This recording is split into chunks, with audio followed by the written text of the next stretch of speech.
evening, everybody. Welcome back to the WOR YouTube channel for round number 7 of this season 14. Here we are back with the PC Tier 1 grid. It's going to be an exciting race at the Bahrain International Circuit, where, of course, the real-life Formula 1 season kicked off just this afternoon.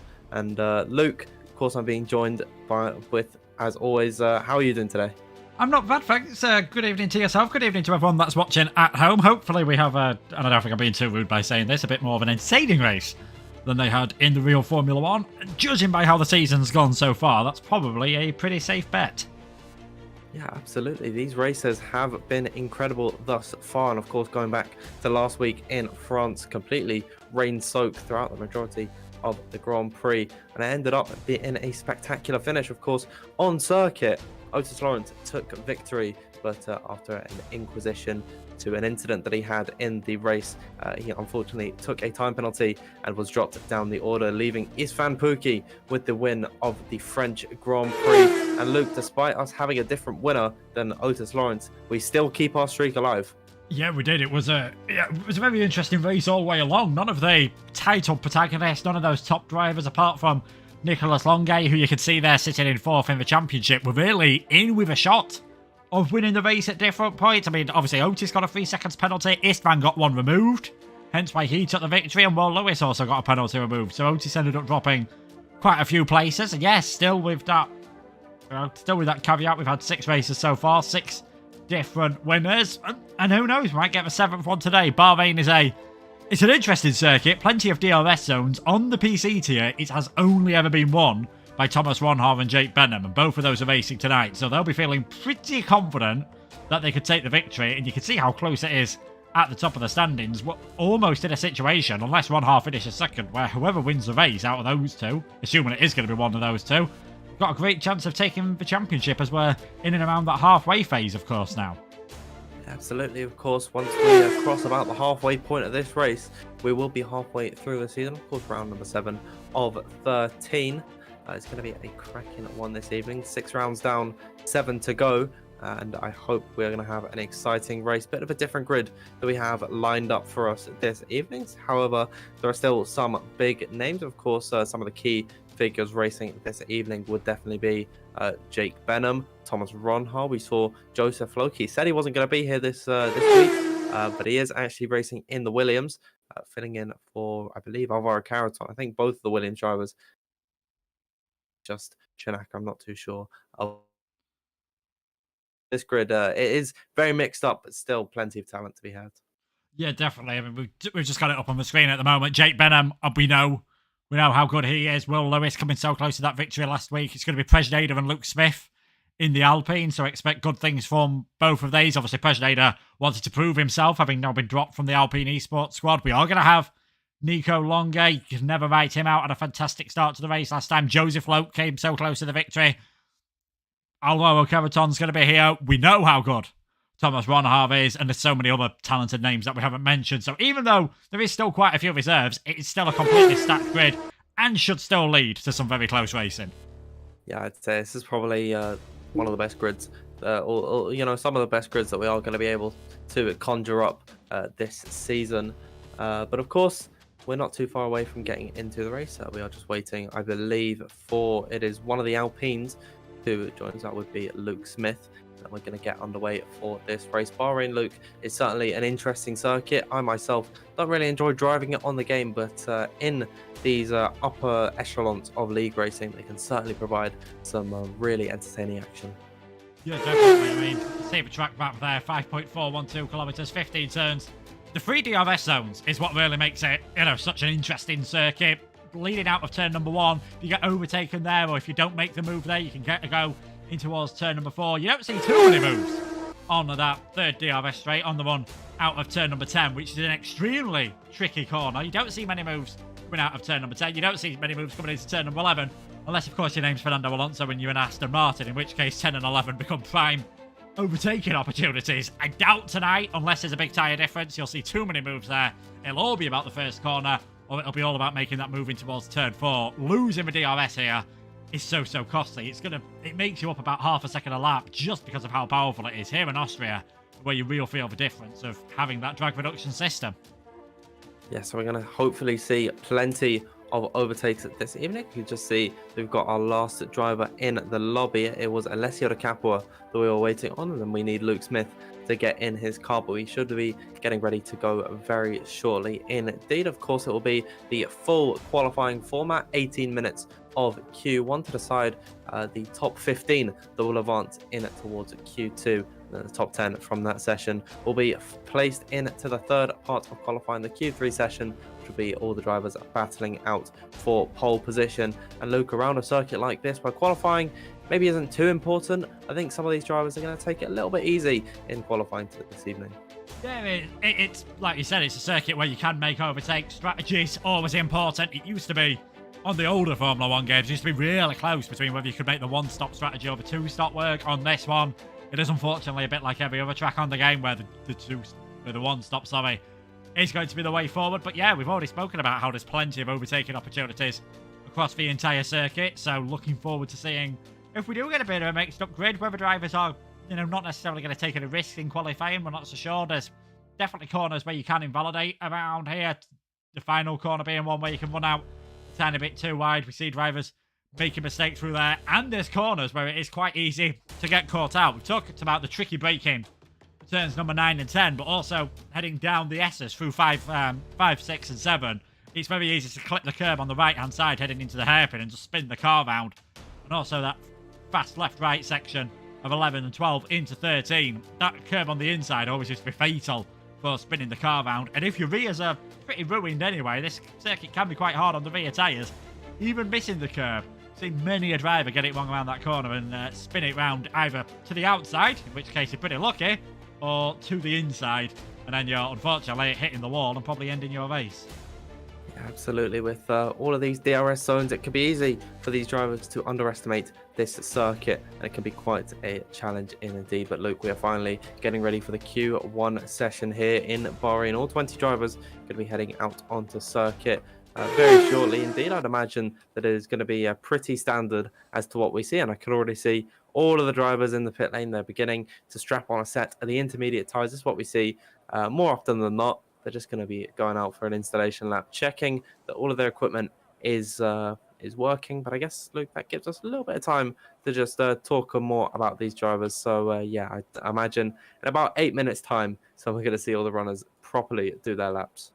Yeah, I mean, this is just to make sure that the setups are working, make sure they've got a setup locked in. We normally see drivers who've got qualifying bands doing this as well, but there's no qualifying bands tonight. Making sure if they have got any issues with their wheel and their pedals, they might be able to get it sorted beforehand.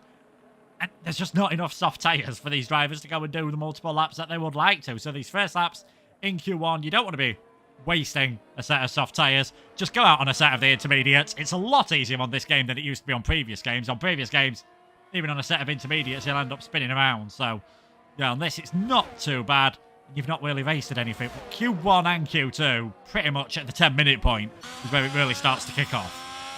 Yeah, so we have a little bit of a lull period thus far, but we can see Daniel Shelson out on his outlap at the moment, sliding his way through the second sector. This is where it really does get technical, and we'll see how he's able to handle turn number 9 and 10. You go almost completely flat out with slick tyres in towards turn 9, and then have heavy braking in towards 10, and he's gone off the circuit through there. So already at such low speeds, proved to be quite a challenge. I would not be surprised if we see a few runners locking up through there. And wouldn't it be amazing, Luke, if we saw some overtakes like Fernando Alonso this afternoon in Formula 1 through turn number 10? I mean, he did it once on Hamilton. He tried it again on Sainz. There's plenty of action to be had from that man. And I'd imagine I'm going to be looking at Yannick Schmidt and Alessio de Capua in their Aston Martins today. I mean, yeah, there's no reason why drivers can't do that. And I think if you're stuck in a train, especially in the early parts of the race, I mean, Alonso did it later on, took advantage of having slightly better tyres. I think if you're stuck in a train, those are the kind of corners you've got to think of a move. That hairpin in towards turn number 8, where one of the Ferraris is going around now, Jan Halliday. That's another part of the circuit where you can perhaps surprise another car, go for a move down the inside, catch someone out, especially in the early laps of the race when things were a tiny bit closer together. Yeah, I want to see drivers going for that. Overtakes in more different places. This game can just lead itself to DRS trains, especially when the field is so close. We're at that point in the game now where drivers aren't doing anything terribly different on setup, so we're all sort of converging into the same direction. But yeah, it should be an interesting race. There's always a risk of safety cars as well around here. It looks like there's a lot of runoff area, but there are a few places. I mean, you can see on the inside of turn number 8, we've already mentioned the inside of 12 and 13, where it is easy just to get it wrong and hit the wall on the inside. And if that leads to a late safety car, expect a dive for the pits for everyone being on the soft tyres. Otherwise, I'll be very surprised if you see the soft tyres whatsoever in the race. It is interestingly that we haven't had the massive rush of cars going out on the intermediate tyres that we usually have. It certainly doesn't... Oh! As Shelson spins the car around there, just getting slightly caught out. It's interesting that we don't see the rush of cars heading out on intermediates that we used to at the start of the game. Nowhere near as many doing it nowadays. Yeah, I'm not too sure what has actually changed in that regard, but I've always thought of it as just them checking that their setups are okay, but I guess maybe everyone is feeling comfortable with how their rigs are feeling. So yeah, who are we to judge at this point in the game cycle? Maybe some drivers just don't even care to do so anymore. They take this little period as a sort of break in the action. But Luke Smith, first man to cross the line, 1 minute 31.47. One expect a lot quicker times from all the drivers once they come out on a set of the soft compound tyre. Daniel Shelson, after his spin, comes across the line. I saw Alessia Capua almost did the exact same thing as Shelson coming through turn number 11. Luckily, he was able to hold on to his Aston Martin, but already these guys on the intermediates getting caught out ever so slightly. They're lucky that they're not on the softs at this point, because if that's a set of the tyres down the drain, it's really going to put you on the back foot for the rest of your qualifying. But with just over 13 minutes left to go in this session, we've only seen about 5 cars come out onto the track, rest of them sitting pretty in the pit lane. Who's going to come out first? I'm anxious to know, but we certainly got a lot of contenders this evening who can put on a great show. As Shelson almost loses the car down in towards turn number 10. It's not looking good already for him. I mean, on the intermediates, it's not going to affect his session too much. But Luke, maybe if he's making these mistakes, he could be feeling a little bit less confident as he goes around on his real lap. Yeah, definitely. Those rears, unsurprisingly, at Bahrain on a set of the intermediates are pretty much cooking themselves. Jan Halliday, he had a moment in towards turn number 10 as well, probably just catching that front tyre. I know I've gone on about this before. I do think with no assist, which of course top tier drivers obviously are racing no assist, I do think that is one of the toughest corners to get right on the game. Turns number 9 and 10, you've got to be so careful, especially as the grip starts going away from the front tyres, that you don't end up locking up, because it's very easy. Just go straight on there, get yourself a silly track limits warning. If you get it completely wrong, you'll break your front wing, but you'll definitely end up losing momentum. But if you're in a train, which we're expecting everyone to be in, you are probably going to lose a few places. So hopefully we don't see too much of that when we're on the soft tyres. It is extremely quiet there at the moment. Joseph Loke is the only car out on circuit at the moment. He is in the Williams, drifting his way around. And talking about Williams, they've of course got their new Esports Lounge that recently opened for members of the public to book. So let's take a quick look at that.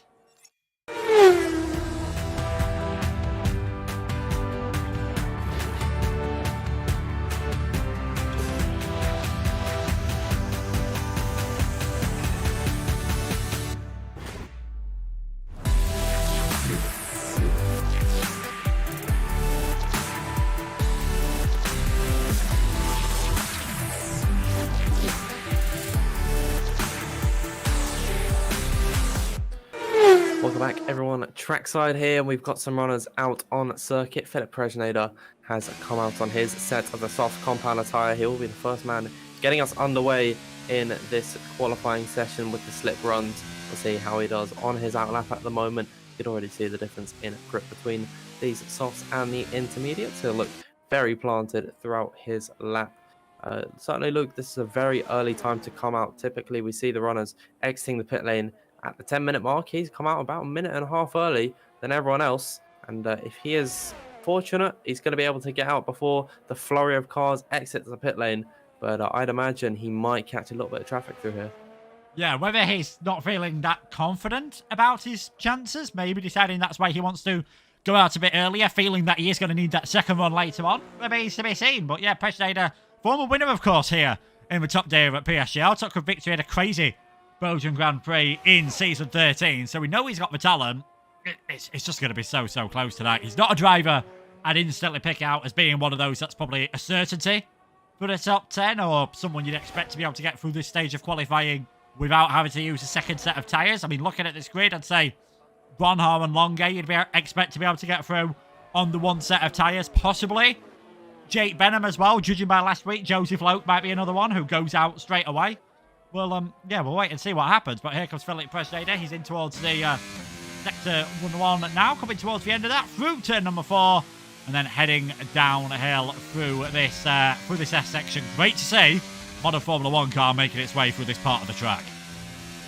He really does just stick to the circuit as he heads down in towards turn number 8. You've got to be careful on the accelerator through here. It's a very tricky traction zone, heading up towards arguably the most tricky corners on this circuit. Don't even turn in for turn number 9. Keep it as straight as possible to get the optimal braking line in towards 10. Riding the curbs on exit, a bit unorthodox, I'd say, from Philip Presneder. Slightly dissettled his Alpine, but nevertheless he heads in towards turn number 11, completely misses apex on the inside. It's looking a little bit scrappy for him thus far.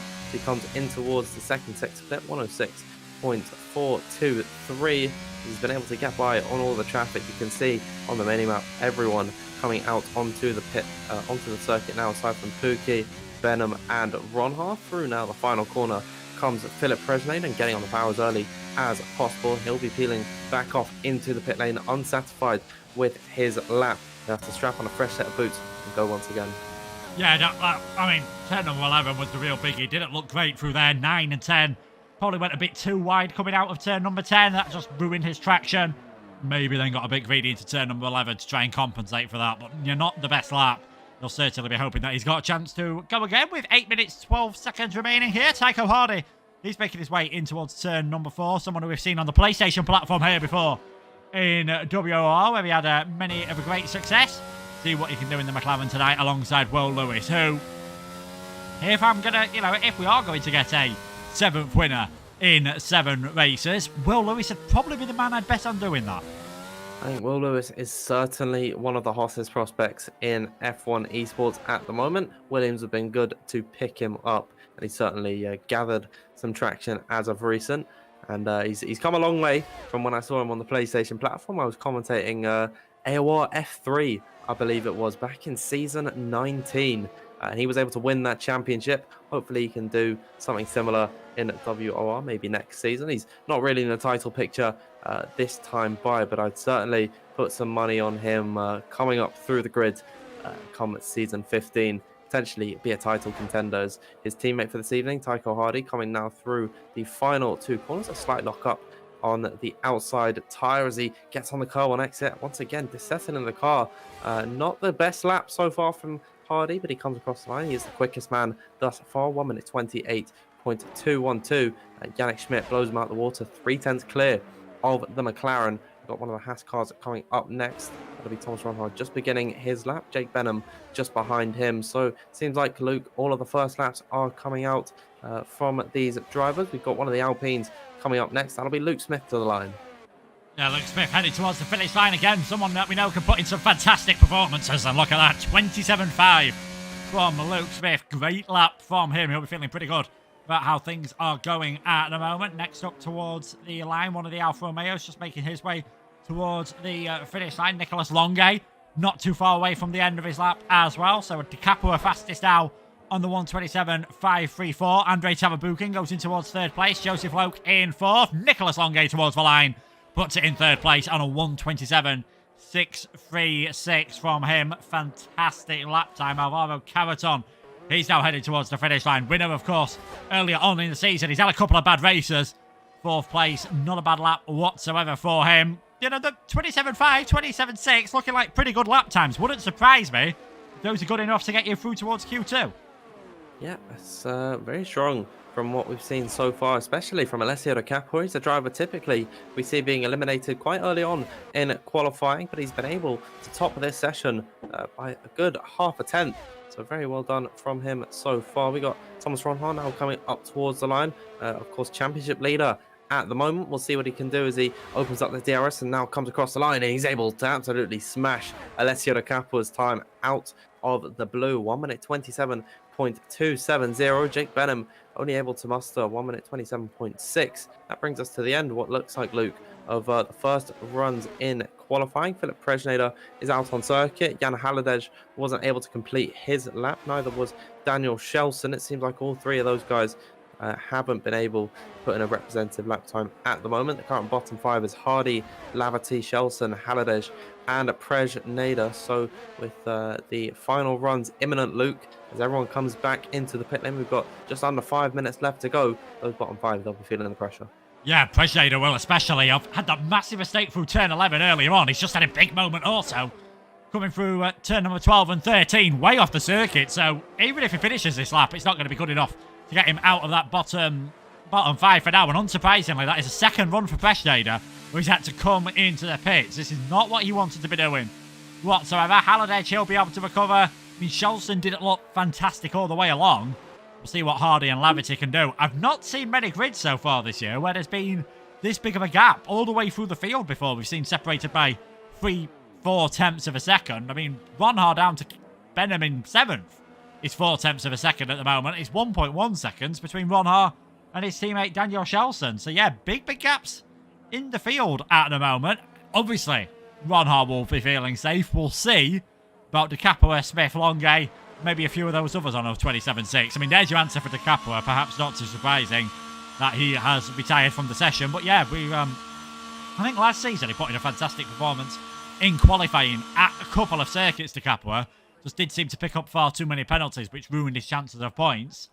We'll see whether that happens later tonight. But yeah, it's a very quiet circuit at the moment. Only Daniel Shelson out on track, and he's heading back towards the pits.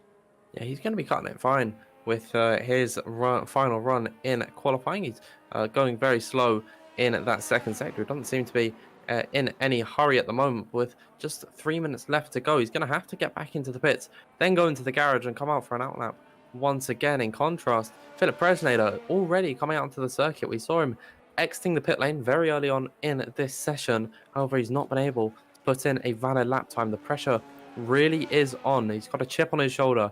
I'd say Philip Presnader recently dropped from the Alpine program, and I don't believe he's found a seat for F1 Esports in 2023. But I do always respect Philip as a driver. Of course, he's been able to be one of the more consistent runners in league racing and in esports history. You know, we always do see him sort of in and around the midfield pack, but on his day he can certainly perform.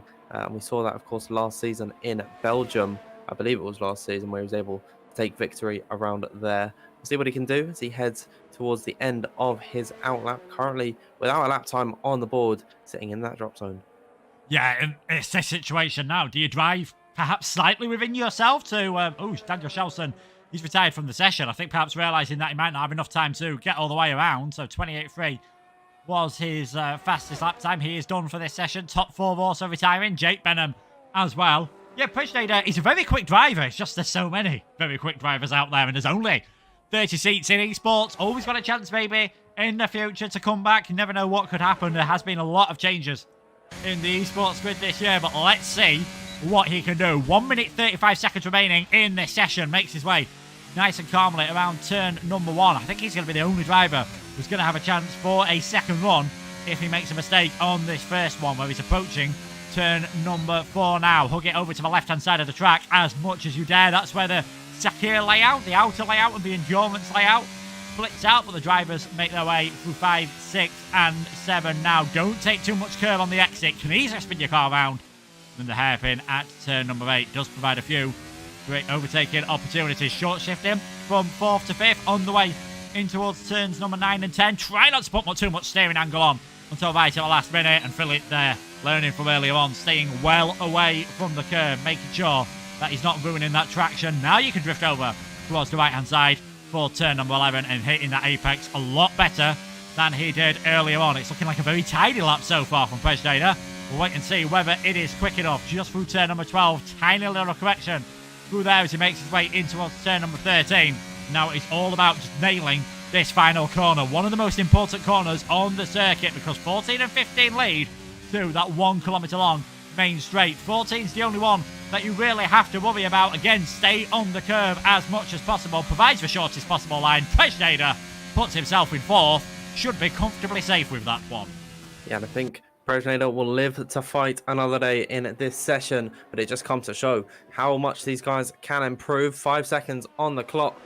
Ben Shabakoni up by about 0.2 of a second on his lap as he comes across the line now, opening up the DRS. What's it going to be for the Hungarian? Third place for him. Now all of a sudden, if you're Jake Benham, Alvaro Caraton, and Will Lewis, I wouldn't be feeling too confident. Andrei Tarabukin is going to be the next one up towards the line. He's going to go ahead of Jabrakoni into P3, gets himself into the next session. Yannick Schmidt coming to the line next up in his Aston Martin, only P11 so far. Could be a little bit touch and go as to whether he makes it into Q2. Liam Parnell up next towards the line, and it's going to be P12 for him. He slots with the exact same lap time as Yannick Schmidt, one of the McLarens of Tycho Hardy, I believe, coming across the line as Jan Halliday goes into 13th. Hardy can only seal himself in P16 for the time being. He's out of qualifying. Duncan Hoffland up into P13. It's Van Pookie up into second. One of the Mercedes of Alexander Kraft going to be able to survive another day. We got Jack Lassie coming to the line in that drop zone. Is going to be staying there. Joseph Loke up next towards the line of driver.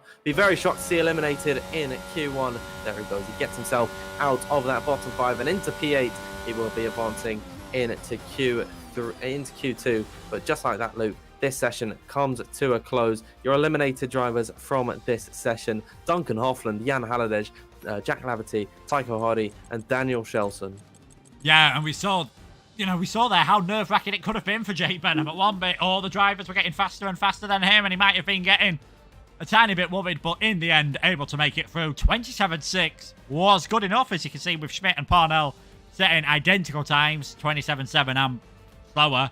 Not good enough in the end. And Daniel Shelson, a man who had a podium a couple of races ago, not able to set a really representative lap time. Ronha, Pookie, De Capua, Tarabukin, and Sharbo Konye. Obviously, we're expecting to see Ronha there from how good he's been all season long. But Pookie, he's putting himself in some really good form at the moment. And with challengers coming soon, it's not a bad time to be doing it. Absolutely. Isfan Pookie's been very impressive as of recent. And I do believe he has found himself in a very favourable position in the standings at the moment. Just looking at it now, he's currently sitting 5th in the standings on 39 points. He's not too far off of Nicholas Longue, so we do need to watch out for Isfan Pookie. However, he was not doing enough to top Thomas Ronhard. Just seems to be in his own world at the moment in qualifying. Q2, Luke, about to get underway. Yeah, Q2 just getting underway now. I mean, Thomas Ronhard last season around here, I might remember, we had Lucas Blakely through the first 2 races of season 13. He won every single race he took part in, apart from one. That was Bahrain. That was won by Thomas Ronhard. He absolutely loves this circuit in the Haas, so not too surprising to see him there up towards the top. We've got a few drivers heading out in the early stages. Alvaro Caraton, he's going to be leading them around. Again, one of the drivers that managed to make it through all on that same one set of tyre. Caraton, Benham, Longue. We'll see how this session goes. Surely you've got to be expecting someone to be able to get closer to Ronhard. Yes, he set his lap slightly later than everyone else, but it was quite a big gap from him in the end. We'll see if others have got, a bit more performance in the bag here. It is easy to invalidate around this circuit, and we've seen that a couple of times. If there is any weakness that Ronhard has, a couple of times this season we've seen, especially in Q3, he has just invalidated his lap times and really put himself in pressure towards the end, so he won't want him to do that in this session. Let us know in the chat what you think the cutoff time is going to be in this session. It was a 27.6 last time around. I think you're going to need, you're going to be having to push up towards the time Ronhard did of a 27.2 to be comfortably safe. I think a 27.3 might also be good enough. I'm not too sure at the moment, Luke, as to what the cutoff time is going to be, but once again, everyone, let us know in the live chat what you do believe will be the cutoff time in Q2 to decide the top 10 and who will be fighting for pole position come Q3. We've got our first laps coming out, but don't think too much of these as Alvaro Caraton gets his run underway. This is most likely, Luke, on a scrub set of the tyres. However, he might have come out with a fresh set, given that he only did one push lap in Q1 as he hits the second DRS zone along this circuit, where we are going to see a lot of overtakes. Of course, I don't believe this is actually a double DRS zone. I think there's another detection point just at the braking zone of turn number 1. So we could certainly see some incredible battles through turn number 1 and number 4. But on his run, Alvaro Carreton goes. He's now on the more technical part of this circuit, where you really do need to rely on the tyres. Very wide through turn number 9, straightest braking line in towards turn 10 as possible, and getting on power as early as he can, staying away from those curves. We can see what the effects of getting onto them did to Philip Presnett. You can ride them all you like through turn number 11, kissing the apex beautifully on the inside line and using all the track possible is Alvaro Carreton as he now heads towards the final sector at 1 minute 6.217. I think that confirms that this is a scrub set of the tyres.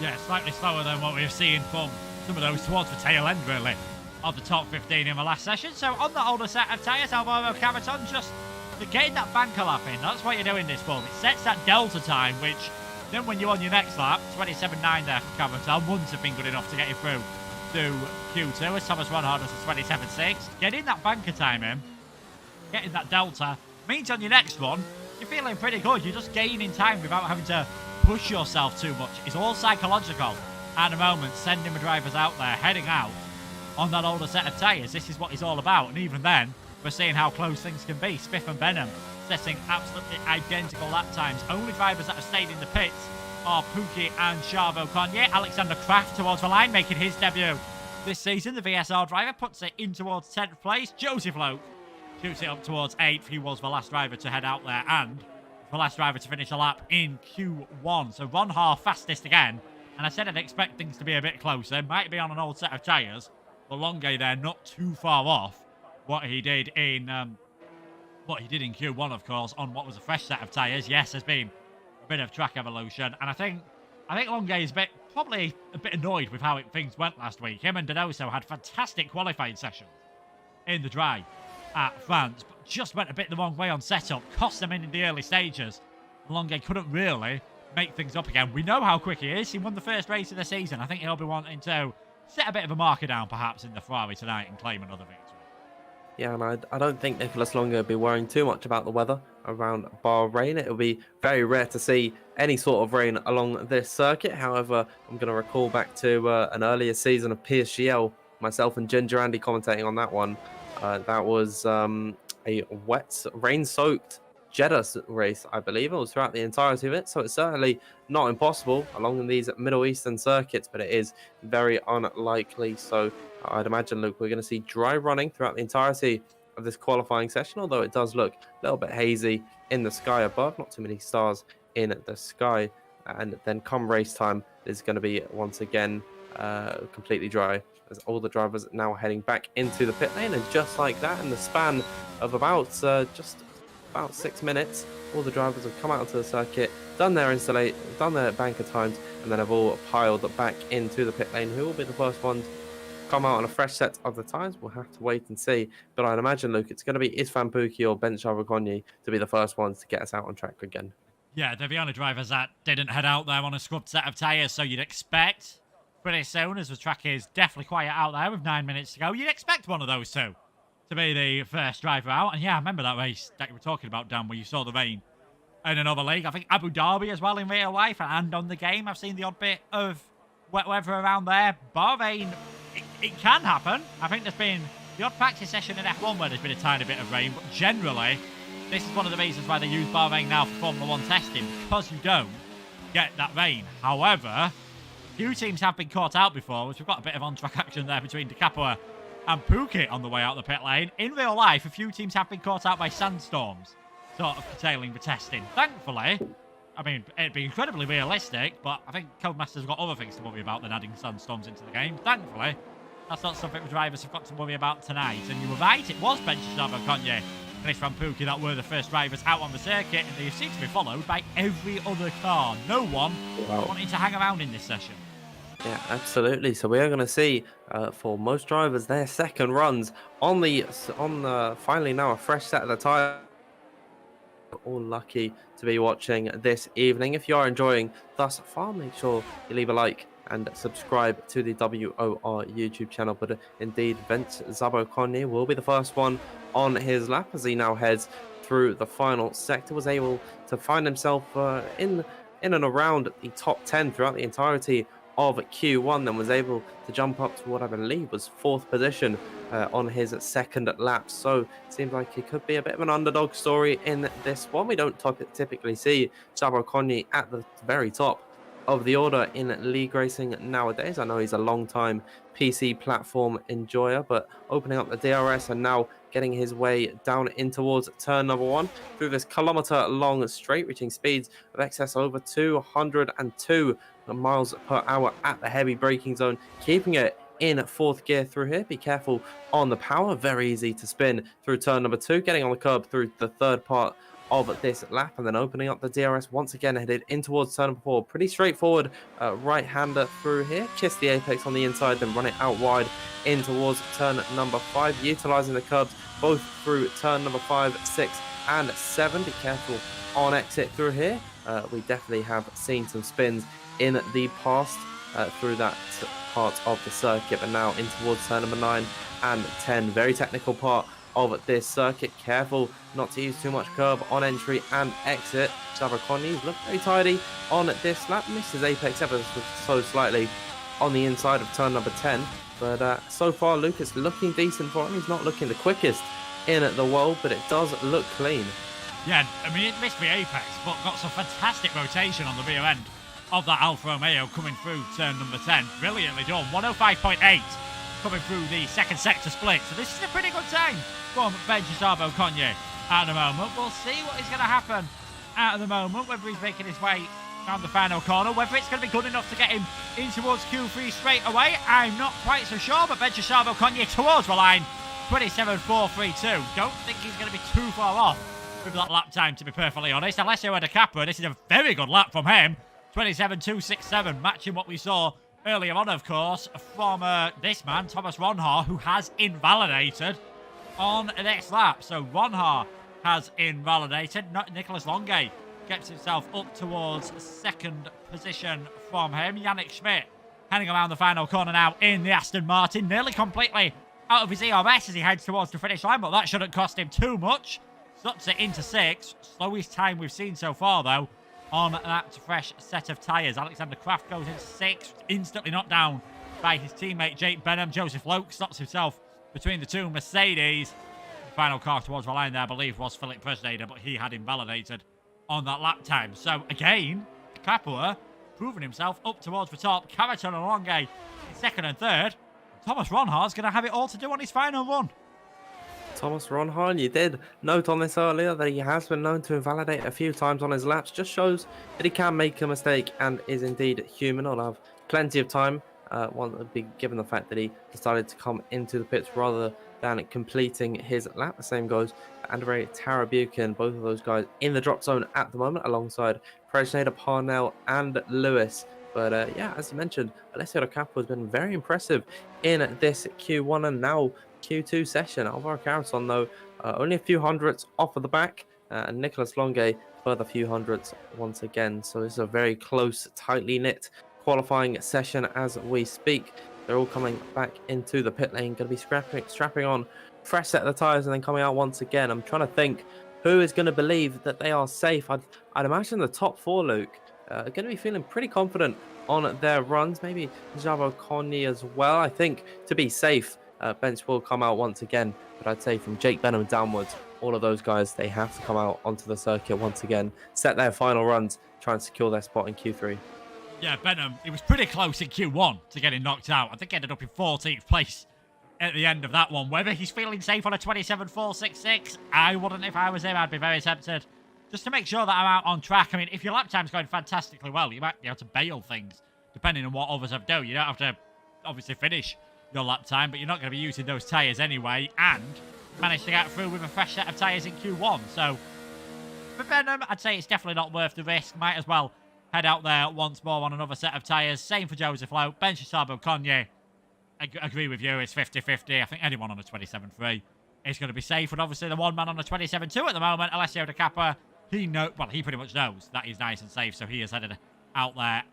Well, he's retired from the session at the moment and can just wait and see what everyone is going to do. And unsurprisingly, heading out earlier on, championship leader Thomas Ronhaar He's going out early just in case he invalidates, but he does not want to have to set a second time on this same set of tyres because even Ronha might end up getting caught out by that. So don't be surprised if he just dials it back a tiny bit on this lap. Could still be good enough to get him through to the top 10. We'll see what he can do then as he hits turn number 1. He's got a little bit of traffic just in front of him. That is one of the Alpine cars of Luke Smith. Very interesting to see that Luke Smith has come out onto the circuit, given that he's on a 1 minute 27.392 as Ronha heads in towards turn number 4. Yet to catch that Alpine in front of him, utilising all the track on exit. Hitting now turn number 7 through the twisties. Thomas Ronha looks very tidy so far as he hits turn number 8 on the power as early as possible. Careful not to spin the car through here. We'll see how he handles turn number 9 and 10. Very wide through 9, getting the best possible rotation through turn number 10. He's looked very nice indeed through there as he opens up the DRS now down this short straight into turn 9. Through here as my game lags ever so slightly on my screen. Thomas Ronha went completely off the circuit, but has been able to hold this run as he hits the third sector up by just over 0.4 of a second. This should comfortably see him into the next session and be competing with Alessio Di Capua if he continues. The final corner, turn number 14 and then 15 on the exit. Careful not to invalidate through there. Thomas Ronha looked absolutely sensational on this lap. He comes across the line 1 minute 27.1. Imagine that is going to be completely safe into the next one. Yeah, Ronha setting a bit of a benchmark there. Not finding too much of an improvement from his run in Q1, to be honest, but still, he'll be feeling very good about that lap, but probably gives hope to the others that he is going to be touchable tonight and they are going to be able to have a possibility of beating him. Man at the bottom of the timing sheets at the moment, 1.4 seconds off Thomas Ronha's time is Andrei Tarabukin, and he's now making his way around turn number 11 and 12. Was 4 tenths up after the first sector split point, 8 tenths up after the second sector split. Going to be, I think, in and around Chavo Cogne's time here on that 27.4. So perhaps that is why Smith's got out as well, because he's also not feeling the most safe in this session. And it is going to be Andrei Tarabukin, the first man. Well, he's going to be pretty close to the checkered flag. He's not going to have enough to set another lap time anyway. Tarabukin towards the line and gets himself up in towards 5th place. And that is the checkered flag out. We won't be seeing any more laps from him. Liam Parnell just making his way around the final corners now. Only 3 thousandths up, so it looks certain, unless it was a mistake in the final sector, looks certain that Parnell could be one of the drivers missing out on Q3. Here he comes now, opening up the DRS. Liam Parnell sitting in 14th, and he can only get himself up into 13th. He found a big improvement in that final sector. You were right about that one, but it wasn't enough to get him out of the drop zone. One of the Alpines coming towards the line next. That'll be Luke Smith in P6 at the moment. He jumps himself up into P2, followed by Yannick Schmidt on circuit, and Yannick Schmidt gets himself up into 3rd. I'd say he's into Q3 with that lap time there. Oh, Philip Presnader just come across the line, and he has unfortunately missed out on Q3, as has Will Lewis. Alexander Kraft puts his teammate Jake Benham in the danger zone at the moment. However, he is coming through the final sector now. Istvan Pukki puts him into that drop. Benham to see himself into Q3. Can he do it as he comes across the line now? It's P8 for the time being. Will Joseph Loke be able to beat him? He's got Xavier Cogne in behind as well, jumping up into P9. Joseph Loke towards the line to eliminate Tarabukin from this session. Not quite. Joseph Loke unable to get himself into Q3. He'll sit P11 on the grid, and Andrei Tarabukin lives to fight another day. The cutoff was correct indeed then, Luke. Anyone on a 1 minute 27.3 would have been safe in towards Q3, and I think Luke Smith will be kicking himself ever so slightly with that one, given that he didn't actually need to do another lap. Yeah, he's cost himself a set of tyres, but I think saved himself a lot of grief, perhaps, by doing that. Would have been a very nervy wait towards the end of that session. I mean, probably a bit surprising. See Joseph Lowe heading out in that session, and I'd say Will Lewis as well. Certainly names that you'd typically expect to possibly be a tiny bit further up in the order. We'll wait and see what they can do, though, in well, not in Q3. We'll wait and see what the rest can do in Q3. We'll wait and see what those two can do in the race. Yeah, absolutely. Here is your qualifying 2 results. Thomas Ronhar once again topping this session. Luke Smith just 700ths off of him. Yannick Schmidt, very impressive qualifying session from him into P3. Alessio De Capua, we didn't see him come out onto the circuit once again. Neither did Alvaro Caraton and Nicolas Longue. All 3 of those guys are going to have a massive advantage heading into the final parts of qualifying. Pookie, Benham, Jabba and Tara Buchan make up the rest of the top 10. And then your bottom 5, Joseph Loke, Alexander Kraft, Philip Presneder, Will Lewis and Liam Parnell eliminated from qualifying, and that, Luke, brings us on towards Q3, 12-minute session to decide who will be starting on pole position. And surely with the run of form he's been on so far this in these Q1 and Q2 sessions, Thomas Ronhar, he's got to be the favourite. Yeah, he's looking very good indeed. I mean, no one could touch him in Q1. People got close in Q2, but in the end still stayed up there towards the top of the order. We'll see what Caraton and Longue can do. I know Luke Smith was second in that session, but I think if anyone else is going to be able to beat them, those are one of the 2 drivers that I would expect to be able to get closest. If I had to go for a top 3, I'm still going to go for Ronhar and then Caraton, then Longue, I think. But, you know, we've seen how close things are this season. Any one of these drivers could end up taking pole position. Absolutely. I think that Caraton and Longue, they're going to have a slight advantage over Ronhar, given that they do have an extra fresh set of tyres in their arsenal. It might not make too much of a difference if Ronhar just blows them out of the water on 1 lap anyways, but we'll have to see what happens with this one. Yannick Schmidt going to be the first man out onto the track. No one else joining him so far. So he's got the entire circuit all to himself. Very impressive run in Q2. Sees himself in towards the final parts of qualifying as a reserve. I think he's going to be very pleased with how he's gone today.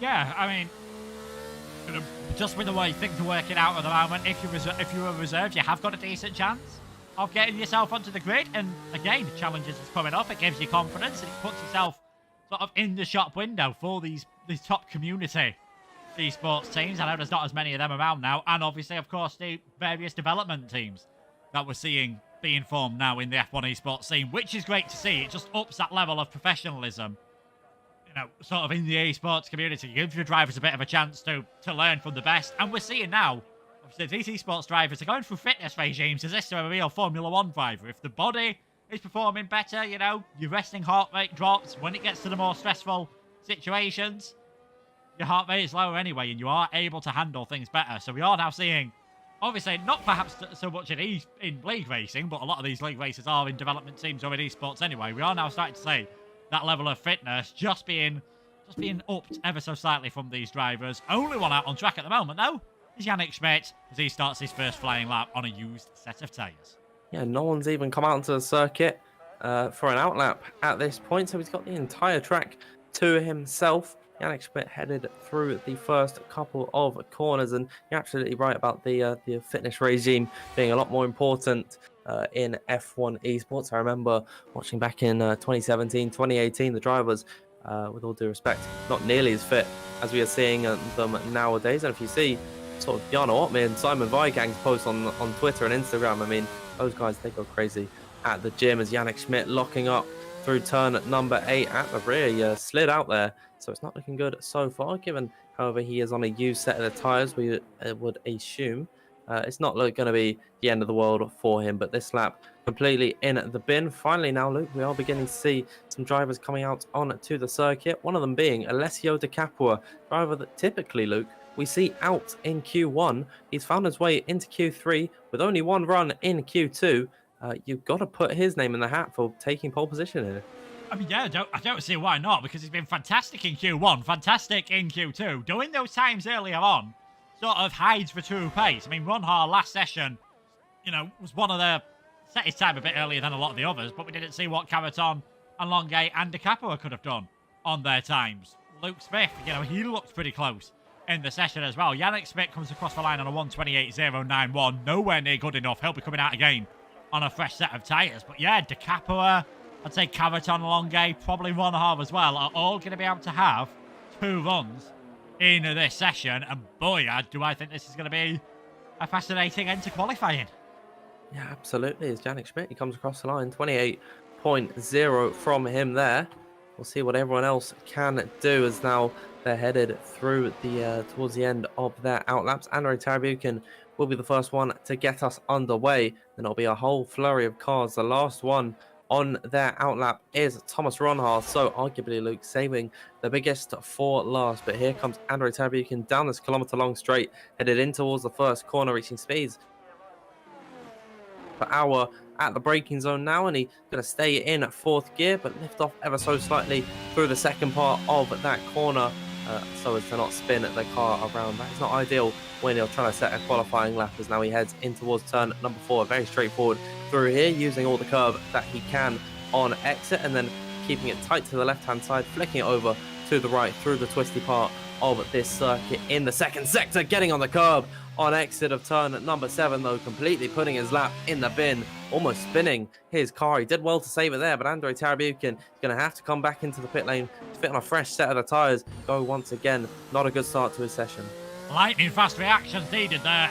We said it before, that curb bites. It sucks you in. Drivers normally like, obviously, using the curbs quite a lot on traction. Not too much at that one. The way it's angled just seems to spit you off towards the left-hand side. Very well held from Tarabukin, but yeah, certainly a Code Brown moment. He'll be heading back towards the pits, putting on a fresh set of tyres. So the first driver to set a competitive lap time in this session will be Alessio Di Capua, the Italian, the former esports man. 105.615 coming through sector 2. This is looking like a very good time indeed from Di Capua. We'll see what it is as he heads towards the finish line. Up into top gear now, reaching nearly 200 mile per hour through turns number 14 and 15, getting on the throttle as early as possible, riding that curb. What is it going to be from Di Capua towards the line? 27.074, invalidating it right at the end.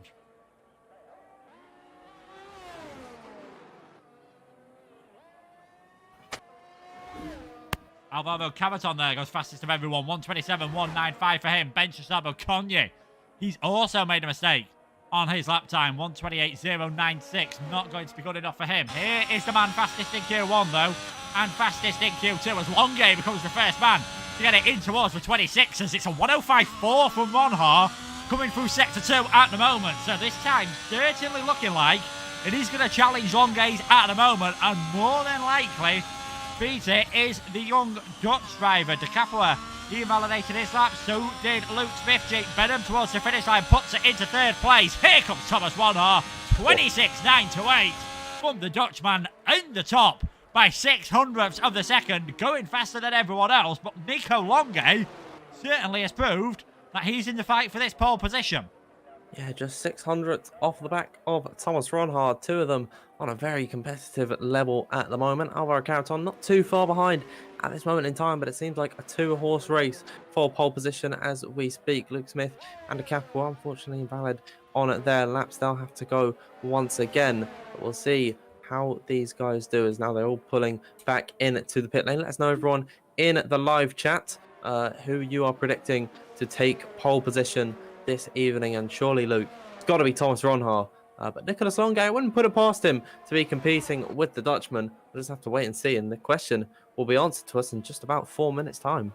Yeah, I mean, Longe getting so close there. We'll wait and see what could happen. He'll be able to obviously go into the game on the live timings, that information that we don't get at the moment. See if there's any particular sector where he's losing any more time. Might be obviously the 200ths of a second, obviously, through every single sector, or it might be in one particular place, which might be a bit of a setup difference. Maybe Longe's gone for a bit less wing, like he did compared to all the others last time out in France. And if that's the case, it'll be slightly slower in qualifying, but should be able to get that pace in the race, which, you know, arguably, that could be where you're arguably more important. Obviously, points are given out in the race, not in the qualifying session. Everyone now on their way back into the pit lane. Bit of a gap back to Cavaton. Alessio Di Capua, if he hadn't been validated, he'd have been his time would have been good enough for third place. So possibly wouldn't write him out. It's that age-old question again. Does he go all for it and possibly leave himself in 10th place? Or does he save a bit in hand and cost himself, who knows, maybe cost himself a possibility at pole position? Wait and see. Andrei Tarabukin, he's heading back out onto the circuit after a mistake on that earlier run. I mean, looking at the times, you could say realistically, only 4 drivers there getting a clean run in. Yeah, absolutely. It's Van Persie on a 27.4 6.7, way off the back of Jake Benham at the moment, who sits on the second row of the grid in P4. Certainly we could have some curveballs being thrown at us towards the end of this qualifying session. Pookie, Schmidt, Zabokoni, Tarabukin weren't able to get clean runs in. Takapa and Luke Smith not even able to get a lap on the board. So there's plenty of opportunity for some drama towards the end of this session. Let us know once again, everyone, who you do believe will be taking pole position by the end of it. We've just got under 2.5 minutes left to go. We're now seeing the likes of Longe, Smith, Jabo Konyi coming out onto the circuit. Andrew Tarabukin has certainly come out very early here. He'll be able to set 2 runs, which I do believe is what he has planned to do. If he makes another mistake or invalidates his lap, and then go once more as he hits the 3rd sector now. We'll see what he can do. He's got Nicholas Longe just behind him on circuit. However, quite a distance between the pair of them. He should have all the clear air in the world, as Thomas Ronhart is the last man to leave the pit lane now. We'll see what they can do as Andrew Tarabukin is going to prepare for his lap, getting all the heat into the tyres possible. And Luke, now with just 1.5 minutes left to go, we have all 10 drivers out on track. Yeah, all 10 drivers out on track. Longe's left himself enough time to obviously get a... not Longe, Ronhart's left him enough time to get a hot one in. Andrei Tarabukin, he's going to be the first man to set a flying lap, well, final flying lap in this session. No one is going to have a chance for a second run. It all went wrong for Tarabukin earlier on, coming through turns number 6 and 7. That is where he made a mistake. A man who was thousandths of a second off a podium last time out in France in the crazy end to that one. Now making his way through turn number 2 and 3, up the hill in towards turn number 4. We'll see what his time is coming through the first sector split. Would expect it to be an improvement, of course, now that there has been a bit more track evolution. Andrei Tarabukin, a 10th up already on his time. Nice and clean this time through 6. Again, possibly taking a bit more curve than ideal through 7, but a bit less steering angle. Means he's got away with that one. Tarabukin looking clean so far, and now into the second half of the lap. Yeah, here he is now out of turn at number 10. Very tricky through there, and I don't believe he got all the grip that he would have wanted, but now headed down this short DRS straight in towards turn number 11. Use all the curb on entry, kiss the apex on the inside line, then run it out wide through the second part of the corner. Andrei Tarabukin's looked tidy on this run, maybe not the quickest in the world. However, his sector times saying a different story. 1 minute 5.603. That's 0.8 of an improvement on his previous best lap. This will put him around about where Jake Benham has nestled his Mercedes at the moment, as the clock is about to strike 0. No new lap times can be started as out of the final corner, turn number 15 for Andrew Tarabukin. We'll see what he can do coming across the line now. He goes himself in towards P3 with a 1 minute 27.122. Up next across the line will be Nicholas Longe, and Luke is improving by almost a 10.5. He will be on provisional pole here as he heads towards turn number 14 and 15 out of the final braking zone and in towards the start-finish straight. He's going to be opening up the DRS. What improvement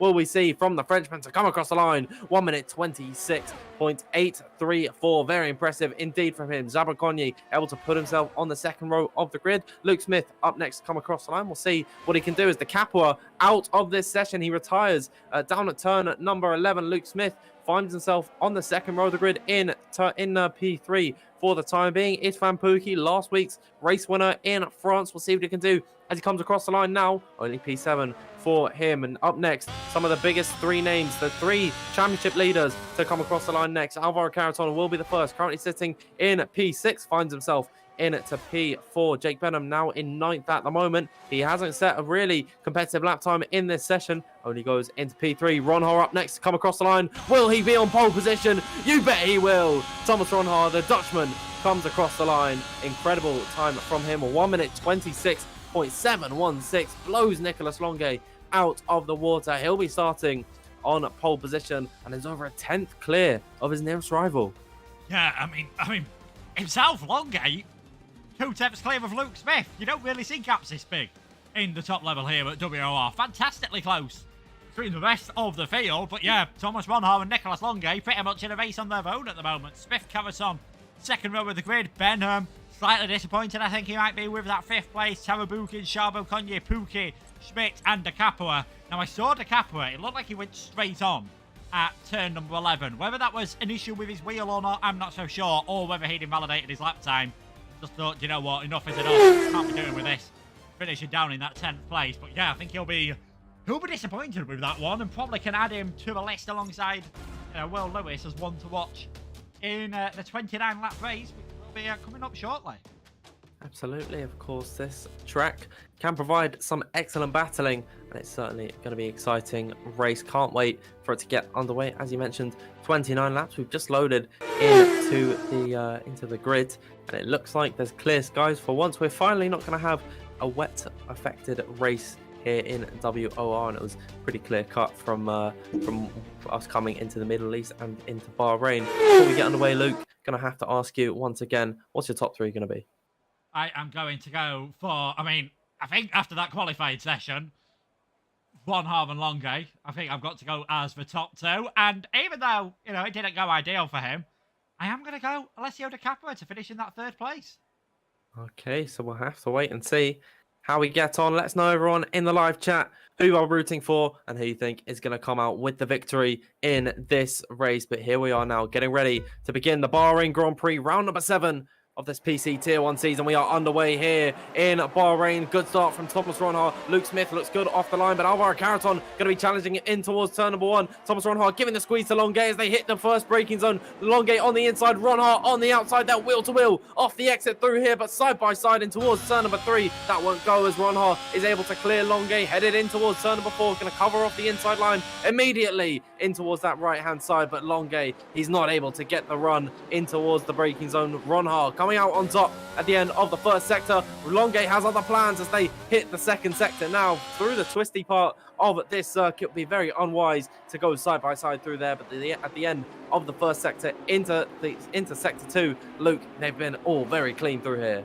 Yeah, there's been some interesting battling going on in the background. It looked like Istvan Pukki was going to dive one on his teammate Andre Tamabukin there. Didn't end up doing it. Someone who has though, Charbel Conye and Di Capua going side by side through turn number 10. In the real world, we saw an Aston Martin overtaken there. One's getting overtaken here on the 1st lap. Di Capua tries to fight back into turn number 11. Not able to do so. Charbel Conye actually has still dropped 1 position. Haladej has dropped 3. Biggest gainers on the 1st lap.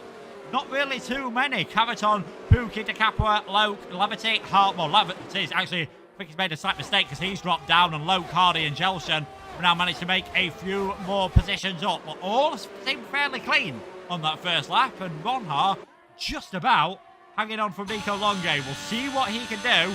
DRS will obviously be activated at the end of the next lap.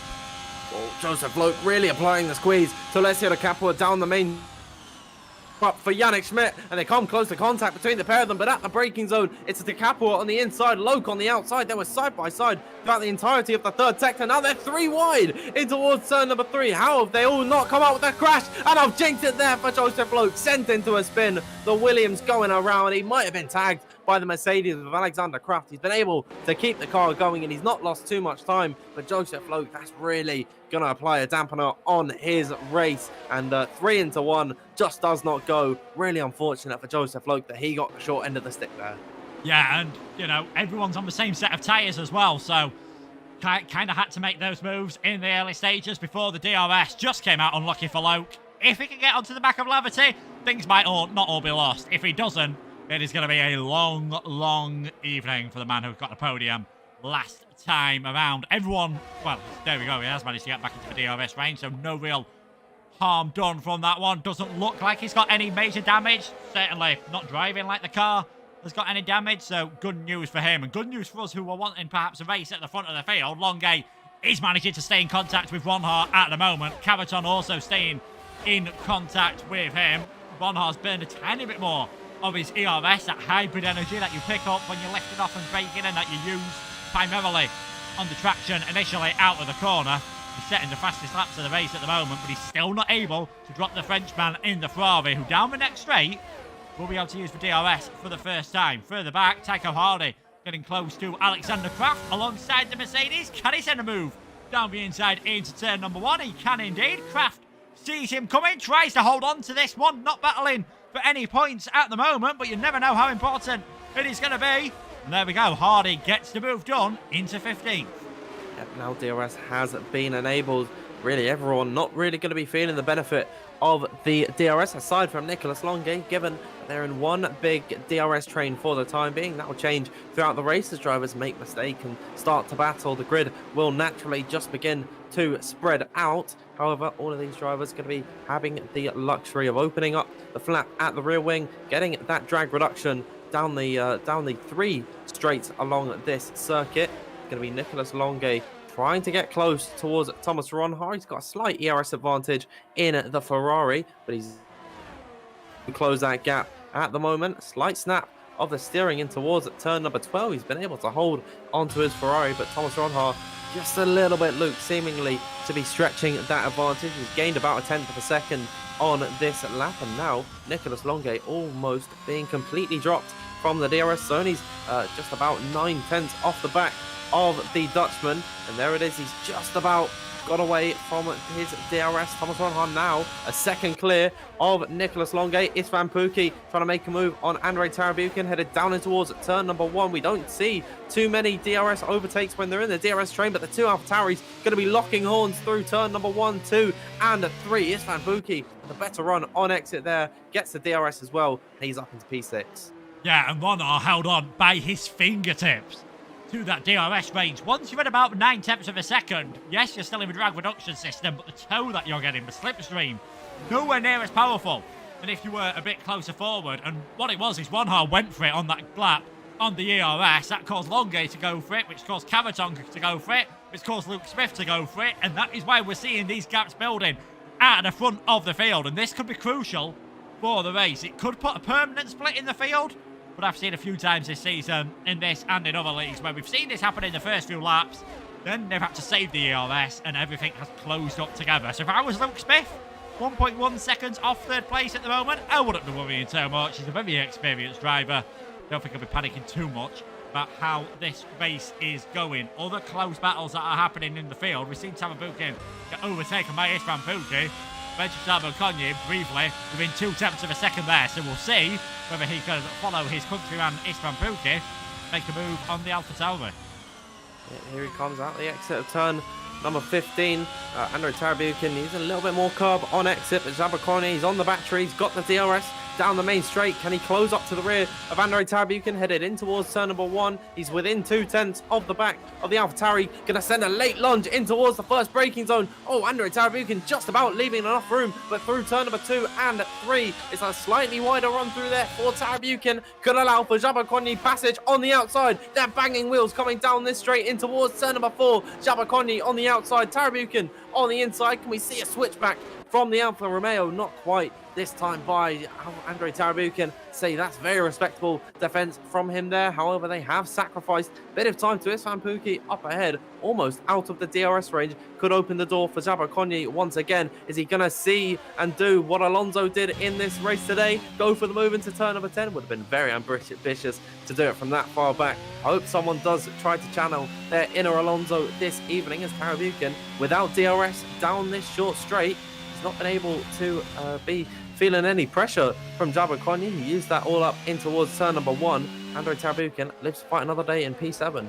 Yeah, it was a very robust attempt at a move there, I think, by bench Tarabukin, to say the least. Tarabukin gave him a bit of space. I think Andrei, to be fair to him, saw him late, and I think if he'd have not seen him at all, probably would have ended up with Tarabukin or Tarabukin spinning around, but no real harm done from that one. Tarabukin has burnt up a lot of his battery, but is still able to stay within the DRS range. We might be seeing a move soon, though. Jake Benham all over the back of Luke Smith. This is going to be one of the more straightforward overtakes you see in this race from the Mercedes. Able to take the racing line before we get to the braking zone. And that is Jake Benham up into 4th place. Now, will he have more luck catching those top 3 than Luke Smith did? Because that gap has... I mean, we said how important it was to stay in the DRS, because all of a sudden, that gap has grown to nearly 2 seconds.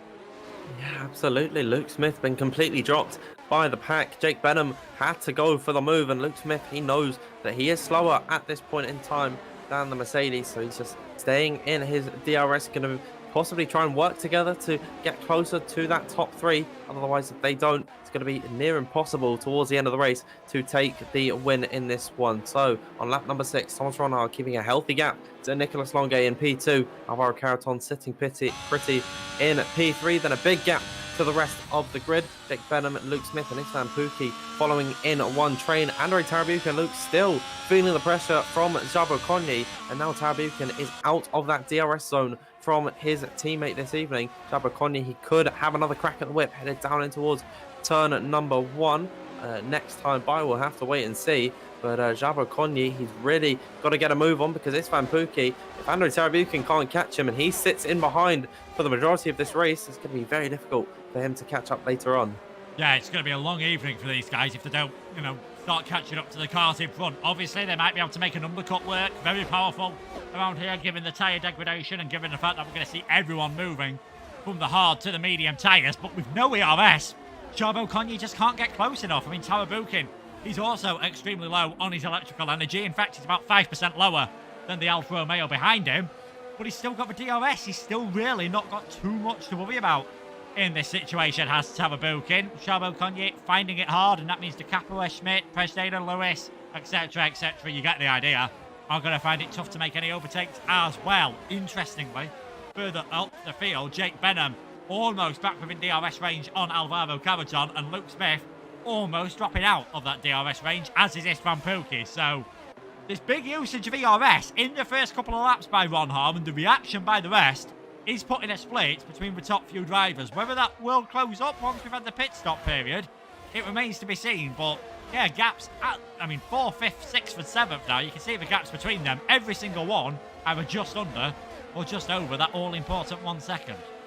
It is very crucial to keep the DRS along this circuit, given how difficult it is to charge the battery. It's a very fast Bahrain track, and the fact that there's not many heavy braking zones to charge up the battery. You really do need all of the help you can get, and one of those is the DRS. And Andre Tarabukin, once again, we've seen this for the last few laps. He is now firmly out of the DRS range of Isfan Pookie. Jabo Konyi knows this and now is once again on the battery, headed down in towards turn number 1. I think it's been a more convincing move from the Hungarian, pulling to the inside line.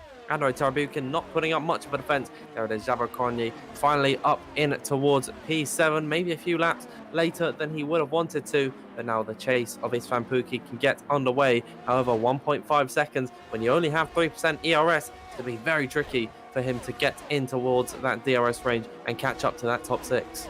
Yeah, it's going to be extremely tough. I mean, Pookie, he's burnt through a lot of his battery as well now, but he's going to have the DRS, of course, on the back of Luke Smith to help himself along. Isfan Pookie, out of the non-esports drivers, currently leading out of those. So again, showing just how good form the Hungarian is in at the moment, and early stages could maybe do something different on the strategy. I mean, we're probably, 5 laps away from even anyone who's going to think about making an extremely early pit stop coming into the pits. Probably more likely lap 15, lap 16, we'll be seeing drivers putting on that set of the mediums and taking them towards the end of the race, unless we get any safety cars. We have still got all 20 runners in the field. You can see now visibly on the track map how the top 6 have broken away. That gap is up to nearly 2 seconds, but we have got 2 big DRS trains forming here, keeping everyone close together.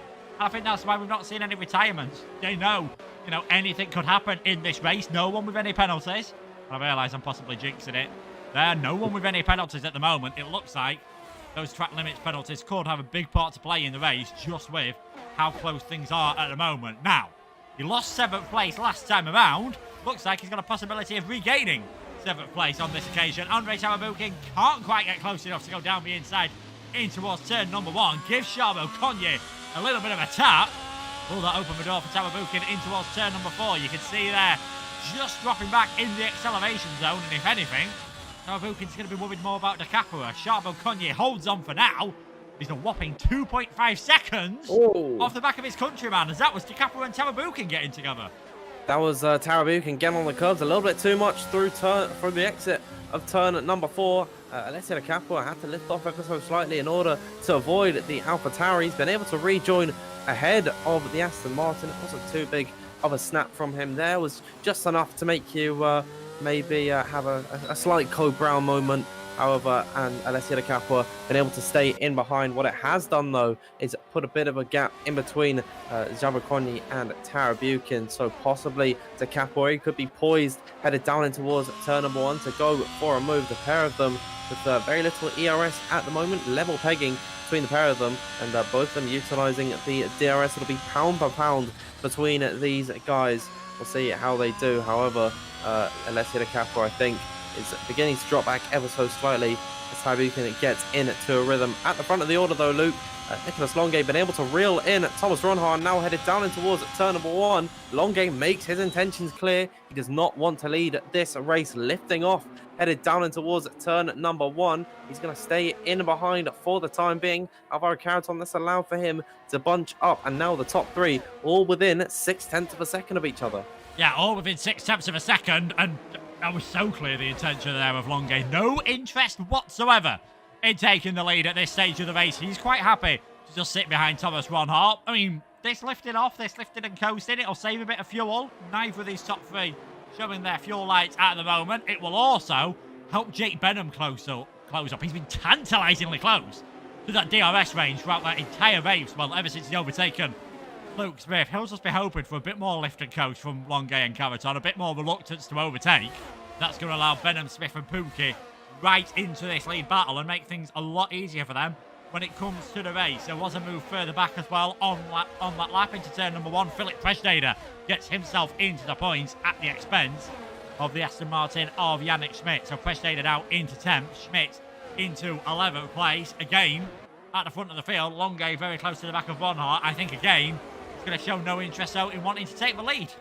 Well, he's in urgency to get by so as to defend from Alvaro Caraton. We'll have to wait and see. I think the key factor in him wanting to stay behind is saving that battery. It's very difficult to do so along the circuit, but it is a lot easier when you're following in behind another car as they head down in towards turn number 1. Not on the battery whatsoever. Thomas Ronhaar going to be staying in the lead of this race. Alvaro Caraton also did not want to launch an attack on the back of Nico. He's even got in that Williams. He certainly would have had to lift off quite a bit further back behind Philip Presneder, Yannick Schmidt and Will Lewis getting into it, headed through the first corner. I think there might have been some form of incident between them. Will Smith looking to the inside of the Aston Martin, headed down in towards turn number 4. He's got an inside line. He's ahead of Yannick Schmidt off the exit of the corner. It seems to me like Yannick Schmidt, he is really struggling for pace at the moment. That's 2 laps and 2 positions lost for the Aston Martin. He's really got to settle in to a rhythm at the moment. Try and follow it in behind Will Lewis. He's got Liam Parnell company just in behind him. But if there is a mistake made, he'll be sent right down to the rear of the grid. Luke, we're coming towards the stage where drivers will start to think of a pit stop. And given how close this grid is, the entire field spread just under 14 seconds at the moment. Thomas Ronhaar, Longue or Caraton were to pit, they'd find themselves coming out in clear air, but right at the back of the order. Yeah, always a nice situation to find yourself in that clear air. What might just cost them, though, is if a few drivers decide, you know what, I'm going to go for a set of soft tyres. I'm going to stretch these hards out as long as possible, especially if a couple of drivers do that and are giving each other DRS. It's going to make it very awkward to get any overtakes done. We might see an overtake soon, though. De Capua now all over the back of Andrei Tarabukin, one of the closest gaps in the field. Longue is close to the back of Ronhaar, but I think we know his intentions of not going for that move, and De Capua with no ERS, not able to go for the move on Tarabukin either. Oh, that's a late move from De Capua down the inside, taps the back of Tarabukin. That move was never on, unfortunately. That was clumsy from De Capua there. He could have damaged his own car, and he could have sent Andrei Tarabukin into a spin. I think he's got to reel it in a little bit there. That was very ambitious from him. The move was never on from the start. He was completely flat on the battery throughout the entirety of the straight and was nowhere near to the rear of Tarabukin. It's only opening the door for Philip Presneder in behind, who in comparison to him has got he's got a lot more ERS, almost 60% in that Alpine. De Capua only with 10%. So certainly I think a move is on the cards for Presneder. De Capua might be punished for his ambitious attempt at an overtake, as Alexander Kraft is sent down the order. I think he might have made a mistake through turn number 10, maybe a lock-up, getting on the curves a little bit too much. He is now down into P19, but certainly a lot of these guys feeling the pressure from just in this environment, being all close together. I think some guys beginning to crack. Yeah, it's those hard tyres obviously starting to get a bit worn. Perhaps people starting to just shimmy around positions, knowing that the pit stop period is approaching. It's getting pretty exciting, this Bahrain Grand Prix, all of a sudden. Lap number 13, we've got a 6-car train for the lead because Benham, Smith and Pookie have all been able to close up to the back of Ronhar, Longe and Cavaton. And again, Ronhar showing, Ronhar leading the race, Longe showing absolutely no interest in going for the lead at the moment. I think probably this lap we might see a few others further back decide to go for some pit stops as Joseph Loke goes for a move there on Daniel Schalsen, gets himself up in towards 18th, and Jan Hallenedge goes for a move on Alexander Kraft. That drops the VSR man down in towards last place. I mean, those top 6, they're looking at a very healthy position at the moment because still, Charbon Cognier, yes, he's under no pressure from the cars behind us. Oh, that's Pookie into 5th place, and I think Luke Smith's got it wrong coming out of turn number 7. Oh dear, Luke Smith into the wall, and he's got no front wing. That was the first driver to properly crack under the pressure. I think he might have done what we saw in qualifying from Andrei Tarabukin, where he got on the curb a little bit too hard on the exit of turn number 7. However, he wasn't able to save this one, and he'll be driving this boat all the way back into the pit lane for what I'd imagine is going to be an unscheduled pit stop for Luke Smith.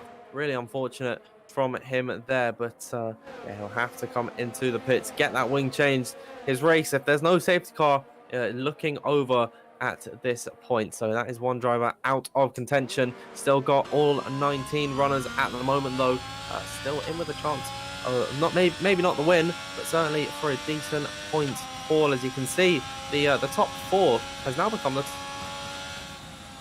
Nicholas Longe gets close to the rear of Thomas Ronhar. Isfan Pookie has been able to find himself in this battle as Philip Presnader comes into the pit lane. I think he is just he might have actually screwed over Luke Smith because he's going to have to double stack and get a wing change. It's not going to matter anyways. He is out of this race. Luke Smith becomes our first retirement. Yeah, just so easy there to just have a little bit of an issue there. Yeah, Smith out of the race. He'll be disappointed with that one because he got himself back into a good position alongside Benham and Pookie. Presnader pit in. I don't think it would have affected him too much in the end. Smith would have had a slow pit stop anyway and perhaps thought, you know what, it's not worth carrying on anymore, which is a shame to see. I think we're going to see that gap between Presnader and the leaders come down every single corner now. It was over 30 seconds, dipped below briefly, back over again, perhaps just waiting for those tyres to warm up. It's looking pretty good at the moment, this race, all of a sudden. We will wait and see what is going to happen. You'll be a brave person to call it at this point. I think Presnader, though, his pit stop's going to cause a few more drivers to perhaps think about coming into the pits. Maybe Isfan Pookie out the back of this train. Maybe Charbon Cognier, Tarabukin, De Capua at the front of the next one. We'll wait and see. Blue light on Longe's MFD at the moment, which suggests that he's thinking about coming into the pits, but no, decides to stop out a bit longer. Pookie also selling a bit of a dummy. He has decided to stop out. In fact, Longe, I think this time has decided, do you know what? I've had enough of seeing the rear wing of that Haas. I'm going to take the lead of the race. Down the inside into turn 1, lap number 15. Nico Longe takes the lead of the Belgian Grand Prix. He does it in style. Pretty straightforward move, but I think the key thing is he didn't use any of his battery to get that move done. And I think now that he has decided to come to go for that move, I think maybe his intentions are clear that he wants to pit in this lap. Tarabukin, Schmidt, Loke and Kraft have all decided to come into the pit lane, and we'll see what they can do. But this race is certainly proving to be a lot more exciting than the real-life Bahrain Grand Prix that we saw this afternoon. Thomas Ronhar wasn't able to pull out quite the gap that Gripstappen was able to do in this one this evening, and now he's been overtaken by one of the Ferraris, something that Leclerc and Sainz they can do at all this evening. So certainly very impressive from these guys so far tonight, but we'll see if they come into the pits at the end of this run. Nicholas Longe sitting in behind Thomas Ronhar has been able to charge the battery all the way up to 70% in this one.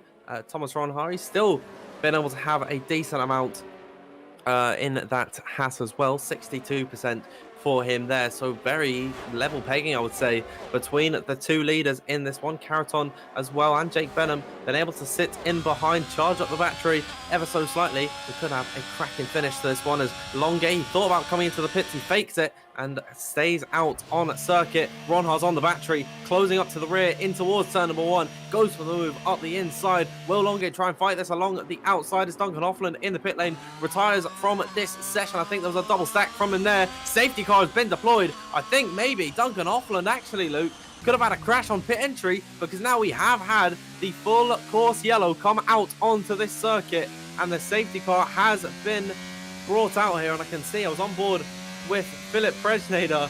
Duncan Hoffland's Alfa Romeo stricken in the pit wall, and he is out of this race.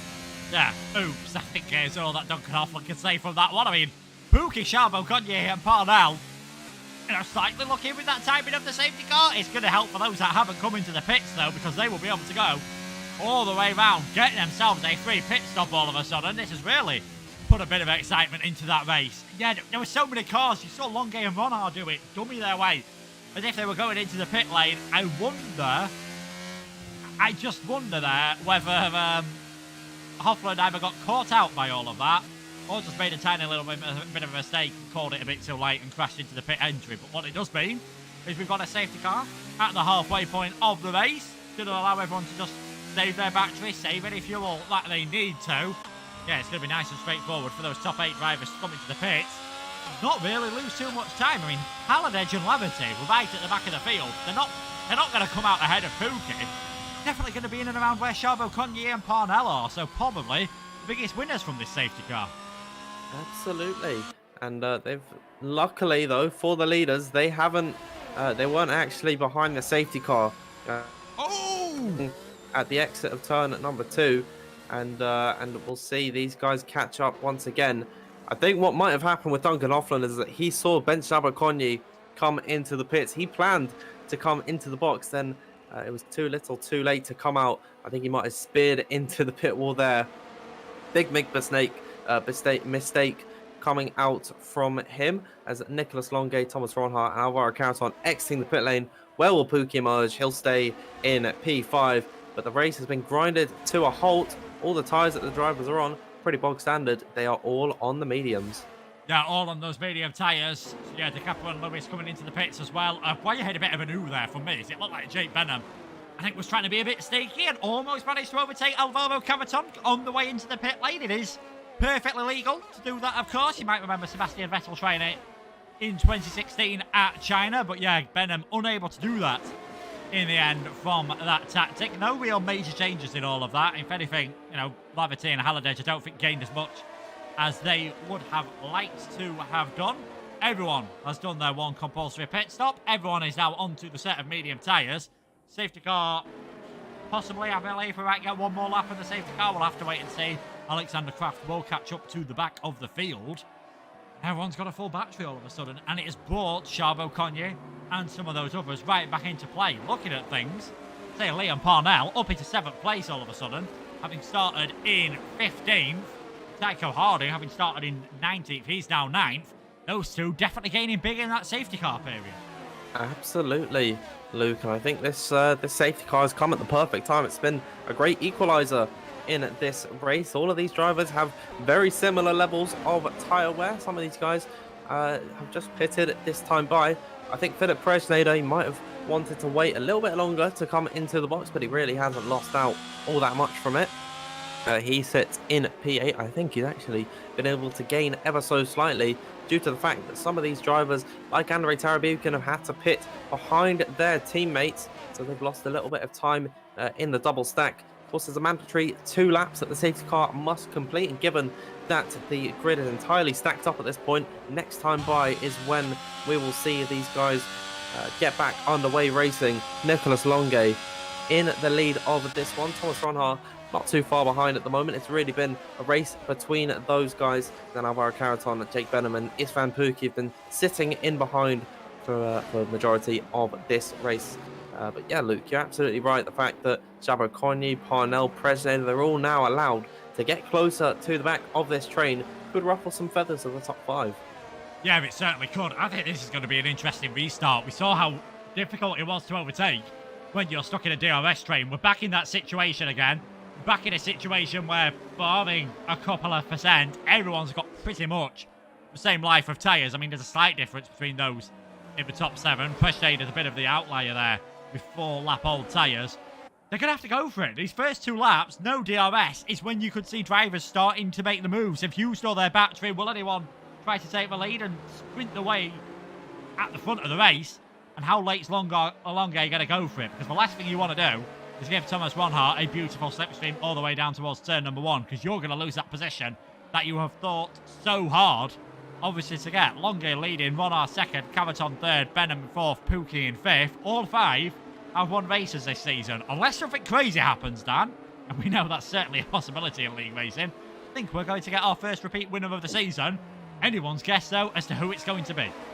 Yeah, well, we'll see if Bench Abercrombie is able to clear the top 5 and take victory this evening to keep the streak alive. We'll have to wait and see. And just a quick note, as the safety car begins to pull away, I think it will be confirmed as they cross into the third sector. Safety car in at this lap. Just a quick note about what I said about Duncan Hoffland.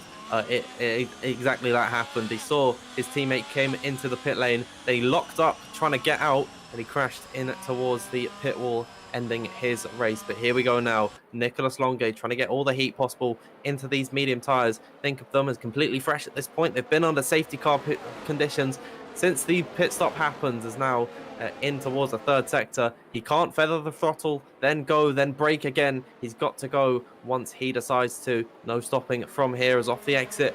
The final corner, getting the power down. Nicholas Longe restarting this race at the end of the pit straight. Here we go now, on towards lap number 19. 11 laps to go as Jake Benham already trying to make the move on Alvaro Carreton, headed in towards turn number 1. Thomas Ronhar looking to the inside of Nicholas Longe, and they're going to be wheel to wheel in the braking zone. Thomas Ronhar back into the lead of the race. Alvaro Carreton and Jake Benham scrapping it out. The P3 is there side by side through turn number 2 and 3. They're going to be wheel to wheel down this short straight in towards turn number 4. Will Carreton try and go for the move? Not quite, but Thomas Ronhar up once again into the lead of this race. Nicholas Longe down into second. I think he went maybe a little bit too early than desired. Jake Benham up into third. Carreton down into fourth.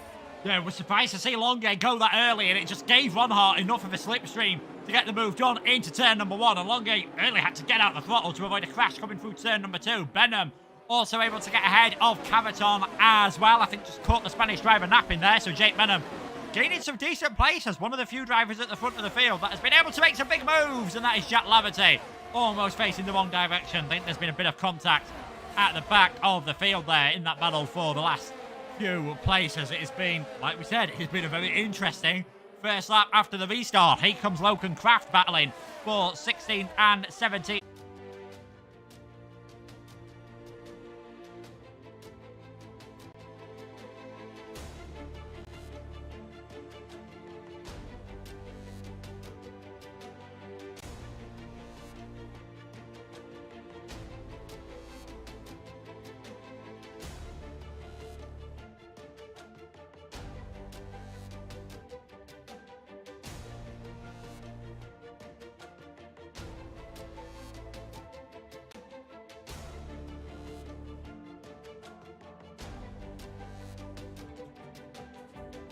Apologies about that, everybody. We are getting back into the lobby, and Luke is just getting back into this one. So not much really did happen in the way of overtakes or anything, but we are back here in Bahrain. Apologies for the slight technical issue. Lap number 22 of 29. Thomas Ronhar still leading the way from Nicholas Longe. He's keeping him keeping him on notice, letting him know that he's there throughout the entirety of this one. As Jake Benham in P3 in behind. I see battle between Will Lewis and Yannick Schmidt, allowing for the McLaren to get ahead of the Aston Martin. Luke, are we back here? Yes, we are back. Apologies for that one. Yeah, not quite sure whether there was some sort of issue. It was weird. The stream sort of stopped, but we were still able to see each other, and we were still able to see the what was going on in the lobby. But yeah, nothing really changed out on the circuit at the moment. Ronhar still leading from Longe, Benham, Cavaton, Pookie. And unlike that first stint earlier on, the train has stayed together at the moment. They're all on that very similar life of tyres, waiting just to see when the moves are going to start happening here. Yeah, of course, lap number 22 of 29. We are still quite a ways off of seeing the culmination of all the battles headed in towards the final few tours. At the end of this one, Thomas Ronhar, though, certainly being kept on notice. Nicholas Longe doing very well to keep with the Dutchman, save his battery as well. He's got a slight advantage in that Ferrari, 89% compared to Thomas Ronhar's 81%. Jake Benham, though, he's had to push quite a bit. He's on 65%, however, he is beginning to lose touch with the two leaders. I still think this is going to be a two-horse race throughout the majority of this one, as here we go now in towards turn number 1. Nicholas Longe goes to the inside of Thomas Ronhar. We saw him earlier on not go for these moves, but however, in towards the first braking zone, tried to send a move on Ronhar. Ronhar, though, having none of it, stays ahead. Longe, though, Luke, he's going to have DRS in towards turn number 4. Will he look towards the inside line once again? Late braking from the Ferrari off the exit. Can he get this move done? Will he stay in the lead of this race this time by? Indeed, he will. There it is. Nicholas Longe ahead of Thomas Ronhar on lap number 23. However, Ronhar, he knows that his opportunity, that'll swing back the way of him now that he has the DRS advantage. Yeah, beautiful move there by Longe. You don't see normally many drivers that have attempted to make a move in towards turn number 1, then successfully make it into number 4. Extremely late on the brakes from the Frenchman. Managed to keep it clean, didn't lock up his brakes.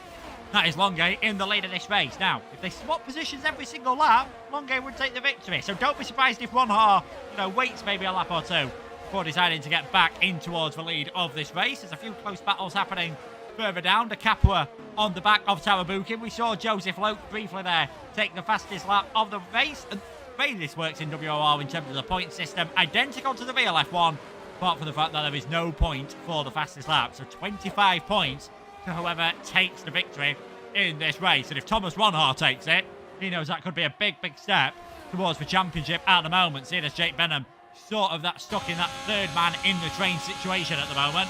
And it's going to be very hard for him to make any moves. Ronhar, though, just dips out of the slipstream, didn't use any ERS, clearly, and perhaps unsurprisingly. No interest whatsoever in retaking the lead. De Capua, though, he's gone for a move on Tarabukin, and that's the second time those two have had a little bit of fun, and Tarabukin gets a 3-second corner cutting penalty. Oh dear, so these two are really rubbing against each other in this one this evening. I think there'll be some words after this race is over, and that has created a gap between Tarabukin and Tycho Hardy. The top 9 now breaking away as time penalty for corner cutting. De Capua seemingly didn't want to go back past, has given the penalty to Tarabukin there. Andre is going to be fuming in that cockpit as Longe still leading from Thomas Ronhar. Ronhar did use a little bit of battery on this lap compared to Longe, who's on 95% in the Ferrari, 81% still for Thomas Ronhar. Jake Benham, he's been able to charge up his battery once again. And Alvaro Caraton, once again, Luke, been able to keep with these guys. So still, there's going to be plenty of battling between the top 5 and now actually the top 9. They are all within one big DRS train. Who knows what is going to happen in the last few laps of this stint as Ronhar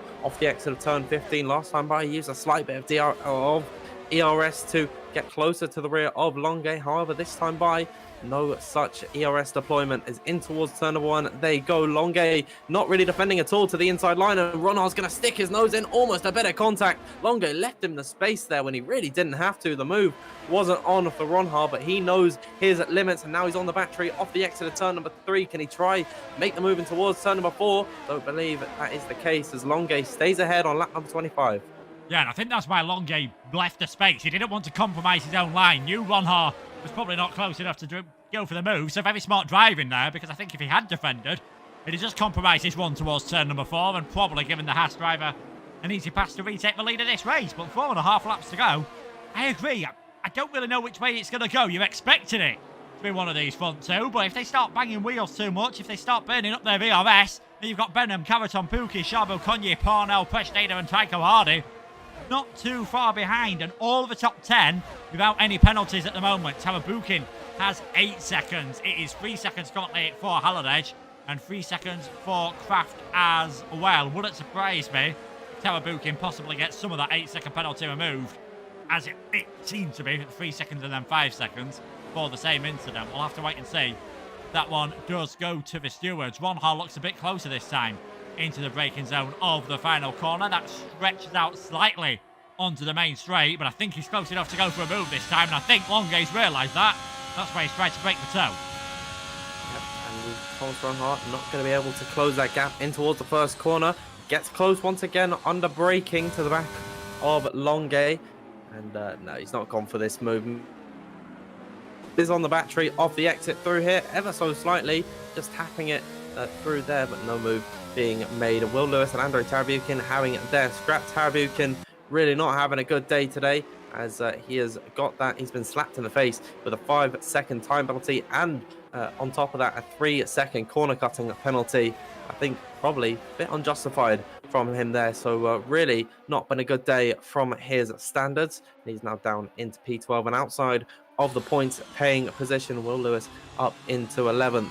Still the top 9 continuing their breakaway in this race. Thomas Ronhar is looking a lot closer to the rear of Nicholas Longay in towards turn number 11. Place we don't ever really see any overtakes through there. As possibly if he gets a good run through turn number 14 and 15, he'll be on the back in towards turn number 1 and 2. Longay might be in a little bit of trouble here. Yeah, it's not going to be too long, I don't think, before Ronhar goes for it. And I get the funny feeling that when he does, he's just going to dump the battery on a lap, try to build that 1 second gap, and then it could be game over.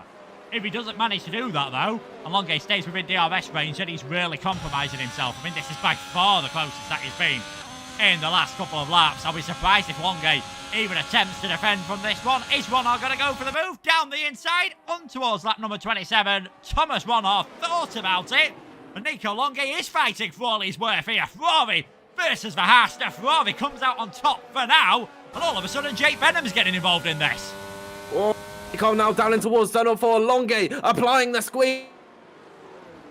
And then he gets ahead, coming off the exit of turn number 4. Can they run wheel to wheel in towards the twisty part of sector 2? Longay has to back out there. Thomas Ronhar takes the lead of this race on lap number 27. Not too much battery being used up by these guys, but look at them. They're practically pushing their way through in turn number 8. Will Longay get close enough to send a move in towards turn number 10? Is anyone going to channel their inner Alonso? Would have been very brave to do so in this train, but look at how close this grid is. They are all pushing their way through. I'm just going to have a look at the gaps quickly. 3 seconds is what separates the top 9 at the moment. If you get a penalty, you're going to be way down in the points paying positions. But Luke, this race certainly providing us a treat here.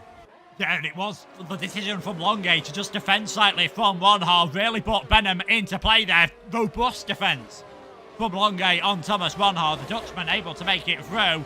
Yeah, they've all been pushing each other. Coming into turn number 10, I think Pouquet was in the back of Caraton, who was in the back of Benham, who was in the back of Longay, who was in the back of Ronhar. They're fighting so close together. Is Ronhar close enough? Well, no, is Longay close enough this time to go for a move on Thomas Ronhar? I think he certainly is. He's going to have to go the long way round, though. On the inside goes Nico Longay all the way round the outside of Thomas Ronhar. Can he make it stick and lift the inside line for turns number 2 and 3? A bit of a wobble from the Haas. And that is Longay through, and I think Jake Benham's going to try and get involved in this one as well all of a sudden on the inside of the Haas. Down the inside goes the All-Star Jake Benham. Can he make it work on this occasion? No, he can't, but this little bit of battling might just help out our race leader, Nico Longay. 1.5 laps to go. Oh, it's fantastic what we're seeing at the moment between these top drivers, and I think the safety car is all thanks, has been able. Nicholas Longay still leads the way from Thomas Ronhar in P2. Jake Benham really has been getting the elbows out, just been quite unlucky. He's not really been able to make these moves stick, and I think with Longay and Ronhar fighting it out, taking up all of the optimal lines, Jake Benham's kind of been hung out to dry. Alvaro Caraton beginning to drop back from this top 3, but still is well within this fight and in towards the third sector for the penultimate time in this race. Surely this is where it all kicks off. They're all using the battery down through here, and Longay, all of a sudden, Luke, he's beginning to pull a bit of a gap to Thomas Ronhar. However, he does not have the effects of the DRS, and here they go now for the final time, entering the DRS straight to begin lap number 29. Fastest lap for Nicholas Longay. He's weaving, trying to break the toe all the way down this main straight. Ronhar almost completely flat on the battery, but he goes late in towards turn number 1. He gets the inside line, and he goes ahead of Nicholas Longay, almost sent to a spin. Now Jake Benham off the exit on the back of the Ferrari car. Ronhar going to be stretching it into the distance. Oh, bit of contact between Longay and Benham. Caraton trying to file his way in through here. Nicholas Longay shuts the door on Jake Benham. He stays ahead in towards the second sector, but all of a sudden, Thomas Ronhar, he timed it perfectly. Longay caught out, made a mistake, and now Ronhar reaps the rewards of his efforts, and he gets into P1. I mean, that was a late move there from Thomas Ronhar, and I think there's going to be words between Ronhar and Longay at the end of this one. Shame we haven't got a bit of a F1 style cooldown room so we can hear that very robust move. Longay, been possibly forced off the circuit and then made a slight mistake, and that's just allowed Thomas Ronhaar to escape, even though he had much less battery than Nicholas Longay. Istvan Pukki all over the back of Alvaro Carreton, just not close enough to do anything. At the moment, Daniel Scholzen's made a mistake, so he is going to drop down the field. Thomas Ronhaar is going to take the victory on track in this race, but it wouldn't surprise me if, like last week, the stewards could end up having the final say. Well, we'll have to wait and see, but for the time being, Thomas Ronhaar has really been well in this race. Off the exit of the final corner for the final time, he's going to become our first repeat victor this season. Thomas Ronhaar crosses the line. He takes victory in Bahrain. Nicholas Longay, I think Luke is going to be feeling quite hard done by in that one. Jake Benham in P3. He'll round off the podium. Carreton in P4. And Istvan Pukki in P5. But that brings us to the end of what was a very exciting, very tantalizing Bahrain Grand Prix, and I'm seeing already there's a lot of drama in the live chat at the moment. Please remember, this is just league racing. These guys aren't racing for anything. You've got to keep it respectful. Really and truly, please. We'll move past that though. Thomas Ronhaar, Luke, great race from him. Yeah, I mean, fantastic race from him. He was determined to take the lead there. I think he knew he didn't have the battery to get the move done in towards turn number 4, so it was now or never for him. Went for the move. I mean, was it a fair move? If the stewards are certainly going to have a bit of a say on that one, because if I was Longay, I'd be reporting that move. If I was Ronhaar, I'd have probably gone for that move. So, yeah, there we go about that one. Great battling between those two. Great moves from Jake Benham as well, of course, on the first lap after the restart. To take another podium. Don't write him off yet, but it is Thomas Ronhaar, the provisional victor of the Bahrain Grand Prix. Yeah, I'm going to watch this one back because I think it was certainly an ambitious move. I think my camera angle didn't really do it justice at all. But Thomas Ronhaar, he had to go for the move. I mean, you're fighting for the win on the final lap of the race. You've got to send it. And to be honest, I've just seen the onboard. I think it was fair. If I'm being honest, I mean, he didn't completely punt off Longay. You know, it's hard racing. At the end of the day, there's going to be a bit of... I'm not too sure. I think everyone's just blowing this out of proportion. And getting angry, maybe jumping on a little bit of a bandwagon and hating Thomas Ronhaar. Just take it easy, everyone. You know, this is only league racing at the end of the day. And certainly the stewards are going to have a look at this one, so don't be worried about that one. But we'll hear from Thomas Ronhaar and Nicholas Longay hopefully in the interview room. Thomas Ronhaar takes a win, and he is the first repeat victor of this season. Yeah, first repeat victor of the season. It looked like him on Longay really all day long. It looked like it was always going to be one of those, apart from possibly in the last couple of laps where Jake Benham was starting to get involved in it. I mean, the first time Ronhaar went for that move, Longay defended hard from it, and all of a sudden that allowed Jake Benham to get close. It allowed Alvaro Carreton to get close. Being third or fourth man in the DRS trains meant it was always going to be very hard for them. But yeah, a provisional victory there for Thomas Ronhaar. Hopefully we'll get to hear from him. Hopefully we'll get to hear from all our top three, because I imagine it was very different races for all of them. You had the battling, as we've said, between Ronhaar and Longay, and you had Benham, who picked his move smartly, but probably had a bit more of a quieter day.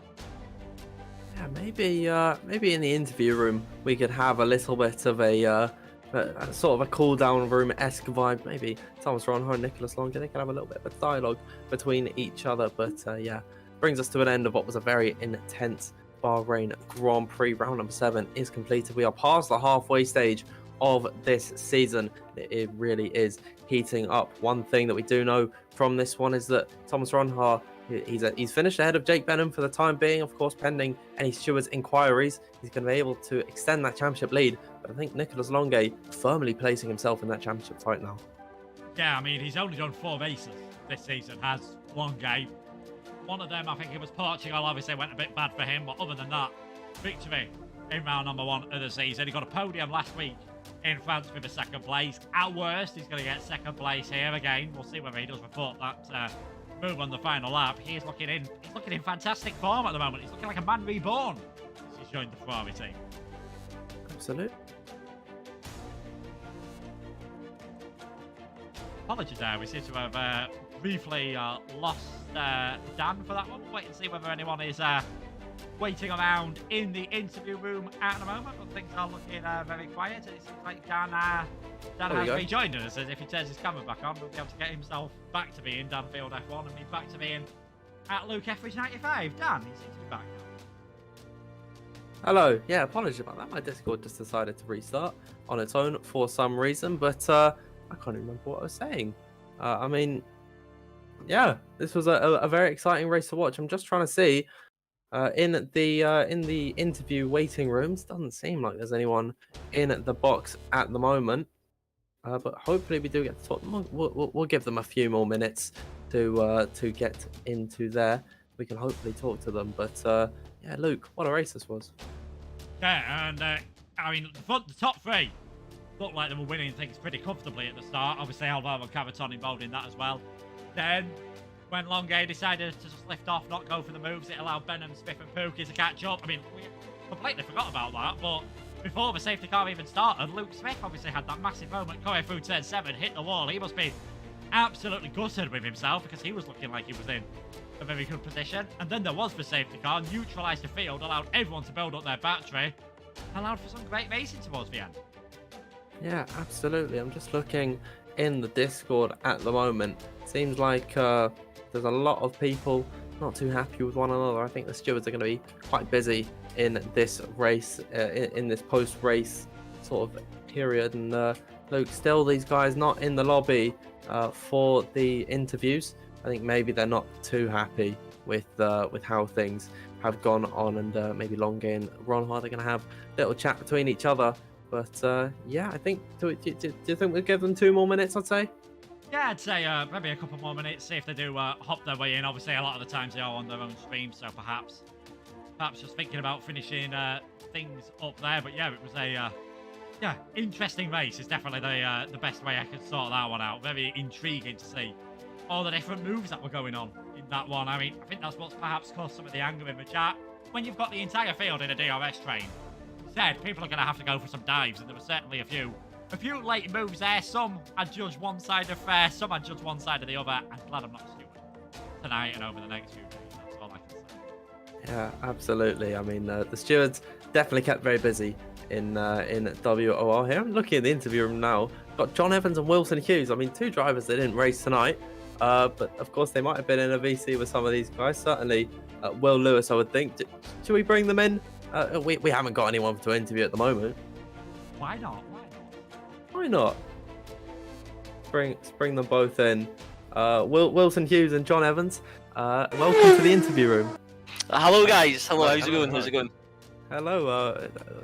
It's going great. I mean, we've had a fantastic race this evening. Hopefully, you are watching along. Were you in a VC with any of these drivers? Yeah, absolutely. Who were we with, John? John, who were we with? Yeah, good question. Clearly no one relevant. They clearly didn't do too good. Yeah, we had Jake Benham in there. He wasn't deaf in the whole race.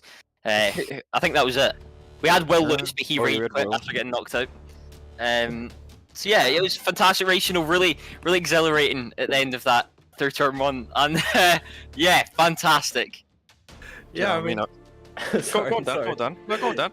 Sorry. I was just asking about Will Lewis. I mean, he doesn't seem too happy with one particular driver. We won't name names at the moment, but what was going on with him this race? John, do you want to tell them?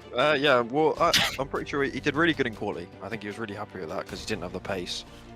So he's quite happy to get out of Q1, I think. And then, yeah, a certain driver, like you said, he joined back, and he said he lost about 5 seconds. So yeah, he wasn't happy about that, and then left again. So yeah, oh dear. Unlucky indeed. But yeah, I believe that the phrase he's used is, oh no, it's actually Andrei Taravyukin that said, "Retire from sim racing, please." But very interesting indeed. But interesting. Yeah. Any thoughts on this one? We saw, of course, Longuet and Ronhar having their scrap in towards turn number 1. Yeah. Yeah. Wait, you know, I've got a question for John Evans. What is your thoughts on Thomas Ronhar? I thought he drove a really good race. Same as Nico. They both obviously were very quick, and yeah, they both deserve to get the 1-2. And Thomas, so actually, let's get the commentators' thoughts on. What was your thoughts on Thomas's move into turn 1? I think we disagree on this one. if I had to go one way, I'd probably give it a penalty. I mean, we might see some different angles, but I think what I saw on board, I'd give a penalty. And it sounds like from what Dan saw on board, he'd say no, fair play. I think so. I think it was. I think it was a fair move. I mean, there wasn't any wings flying or anything, and it's the final lap of the race for the win. You know, you've got to go for these moves, and maybe Nico should have expected Ron Hart to go for the dive. I mean, you know, it's all up to interpretation. We'll see what the stewards say, but I'd imagine there's certainly going to be some chat between them. Fair enough. Fair enough. Yeah, that's respectable. That's respectable. Yeah. Thank you to the pair of you for joining this evening. Of course, we weren't able to hear, unfortunately, from any of the podium sitters this time by, and hopefully next week we'll get to hear from them. Actually, to the pair of you, do we have? Are you going to be racing at any point this season? Not absolutely not in WR, but you know, PS Shell, the rivals, hashtag best league in the world. Yeah, I'll be racing in there. So that is Good disappointment. To be honest, no. I've got absolutely zero chance of me doing either league. But hey, Yeah. you never know. Well, You never know. Joseph, But you it was wasn't great. gonna race It was last great week. to watch or listen to your commentary, guys. Fantastic again. Yeah, great commentary as No, always. big up Luke Smith, Luke Etheridge even, and Danfield, my homies, best commentators out there. Thank you. Best in the game. Better Yeah. than PSGL. Yeah, Thank you, facts. We'll let you to get off and enjoy your evening, but from two spectators in this one, John Evans and Luke and Wilson Hughes, everyone. Yeah, there is. Thanks, Cheers. guys. Thanks. Adios. See. Right. And after that brief intermission, it's actually has allowed a chance for someone to join us. We are going to be able to hear Whoa. from our race winner, Thomas Ronhar. Hello. Hi, Thomas. How are you feeling after that one? We've just had a chat with Wilson Hughes and John Evans, but finally we get to hear from one of our podium sitters. Congratulations on your win today. Yeah, thanks so much. Yeah, first of all, GG to Nico and to Jake for the podium. I know there's some controversy going on with the incident between me and Nico. I felt the move was on. In my opinion, the move was on, and I went for it. I went for the gap and made it stick. Obviously, some people disagree and some people agree, but that's all racing. You know, people have different opinions, and that's how it is, unfortunately. But yeah, I think the move I did was on the edge, but I felt like it was good enough to get me through without getting any penalties. Absolutely, and I think there's a lot of split decisions and opinions on their. We'll see what the stewards have to say. I think they are going to check that one out. But we'll talk about your qualifying there, because you absolutely bossed it this evening, and just talk us through how you were able to set such precedent in qualifying. Yeah, today I actually did a lot of practice for qualifying because I wanted to do really well today and have some good confidence for the race and quali. Managed to do Q1 spot on, do my banker lap in Q1 and get through. That was my plan, to eventually get 3 tyres if possible for Q3. That didn't quite happen. Invalidate my first run in Q2, which kind of upset me for the rest of the qualifying, but yeah, managed to get the P1 in Q2 as well, and then Q3 it was kind of scary because I wanted to do 3 runs, but I had to do 2 instead. 3 runs was possible around this track, but it was going to be very tight. But yeah, managing to do that last run, yeah, absolutely amazing lap, and I'm definitely gonna watch that back one. Yeah, absolutely. I mean, it was a really strong time in qualifying. It was able to put you on the front or on pole position, and it allowed you to compete at the front for the entire race. But after this one now, you are extending your championship lead for the time being. Headed into Jeddah next week. How are you feeling for that one? I don't know, to be honest. Jeddah has already been a question mark for me in terms of racing and pace. So I guess we'll have to wait and see. I think last time out in was it PSGL, I did quite well. So I guess that's something I can use to watch that back and get some notes ready. But yeah, we'll see how it goes. Yeah, really well done once again this evening, and congratulations on your win. I think we've taken up enough of your time, so we'll let you get away and enjoy that one. Thank you, Dan, and thank you, Luke, as well. Okay, and Luke, that brings us towards the end of our interviews. We've had 3 interviews we've been treated this evening, but yeah, I think there's not much else to talk about. No, definitely not. Well, we'll wait and see what happens in Jeddah, because that's always a race to find as well, where, again, DRS is so important with the 3 zones. And coming out of the final corner onto the start-finish straight. Could be another race where we see some interesting tactics, perhaps, on the final laps. Yeah, absolutely. It's certainly going to provide some excitement there for round number 8 of this season 14. It really is beginning to heat up, and we have a good few championship contenders. But from us, believe that that is everything. Thank you once again all so much for tuning in this evening. Make sure you follow WOR on Twitter at WOR League and subscribe to the YouTube channel. It's the big red button beneath this stream. You cannot miss it at all. And make sure you join our Discord server for all of your WOR news and updates.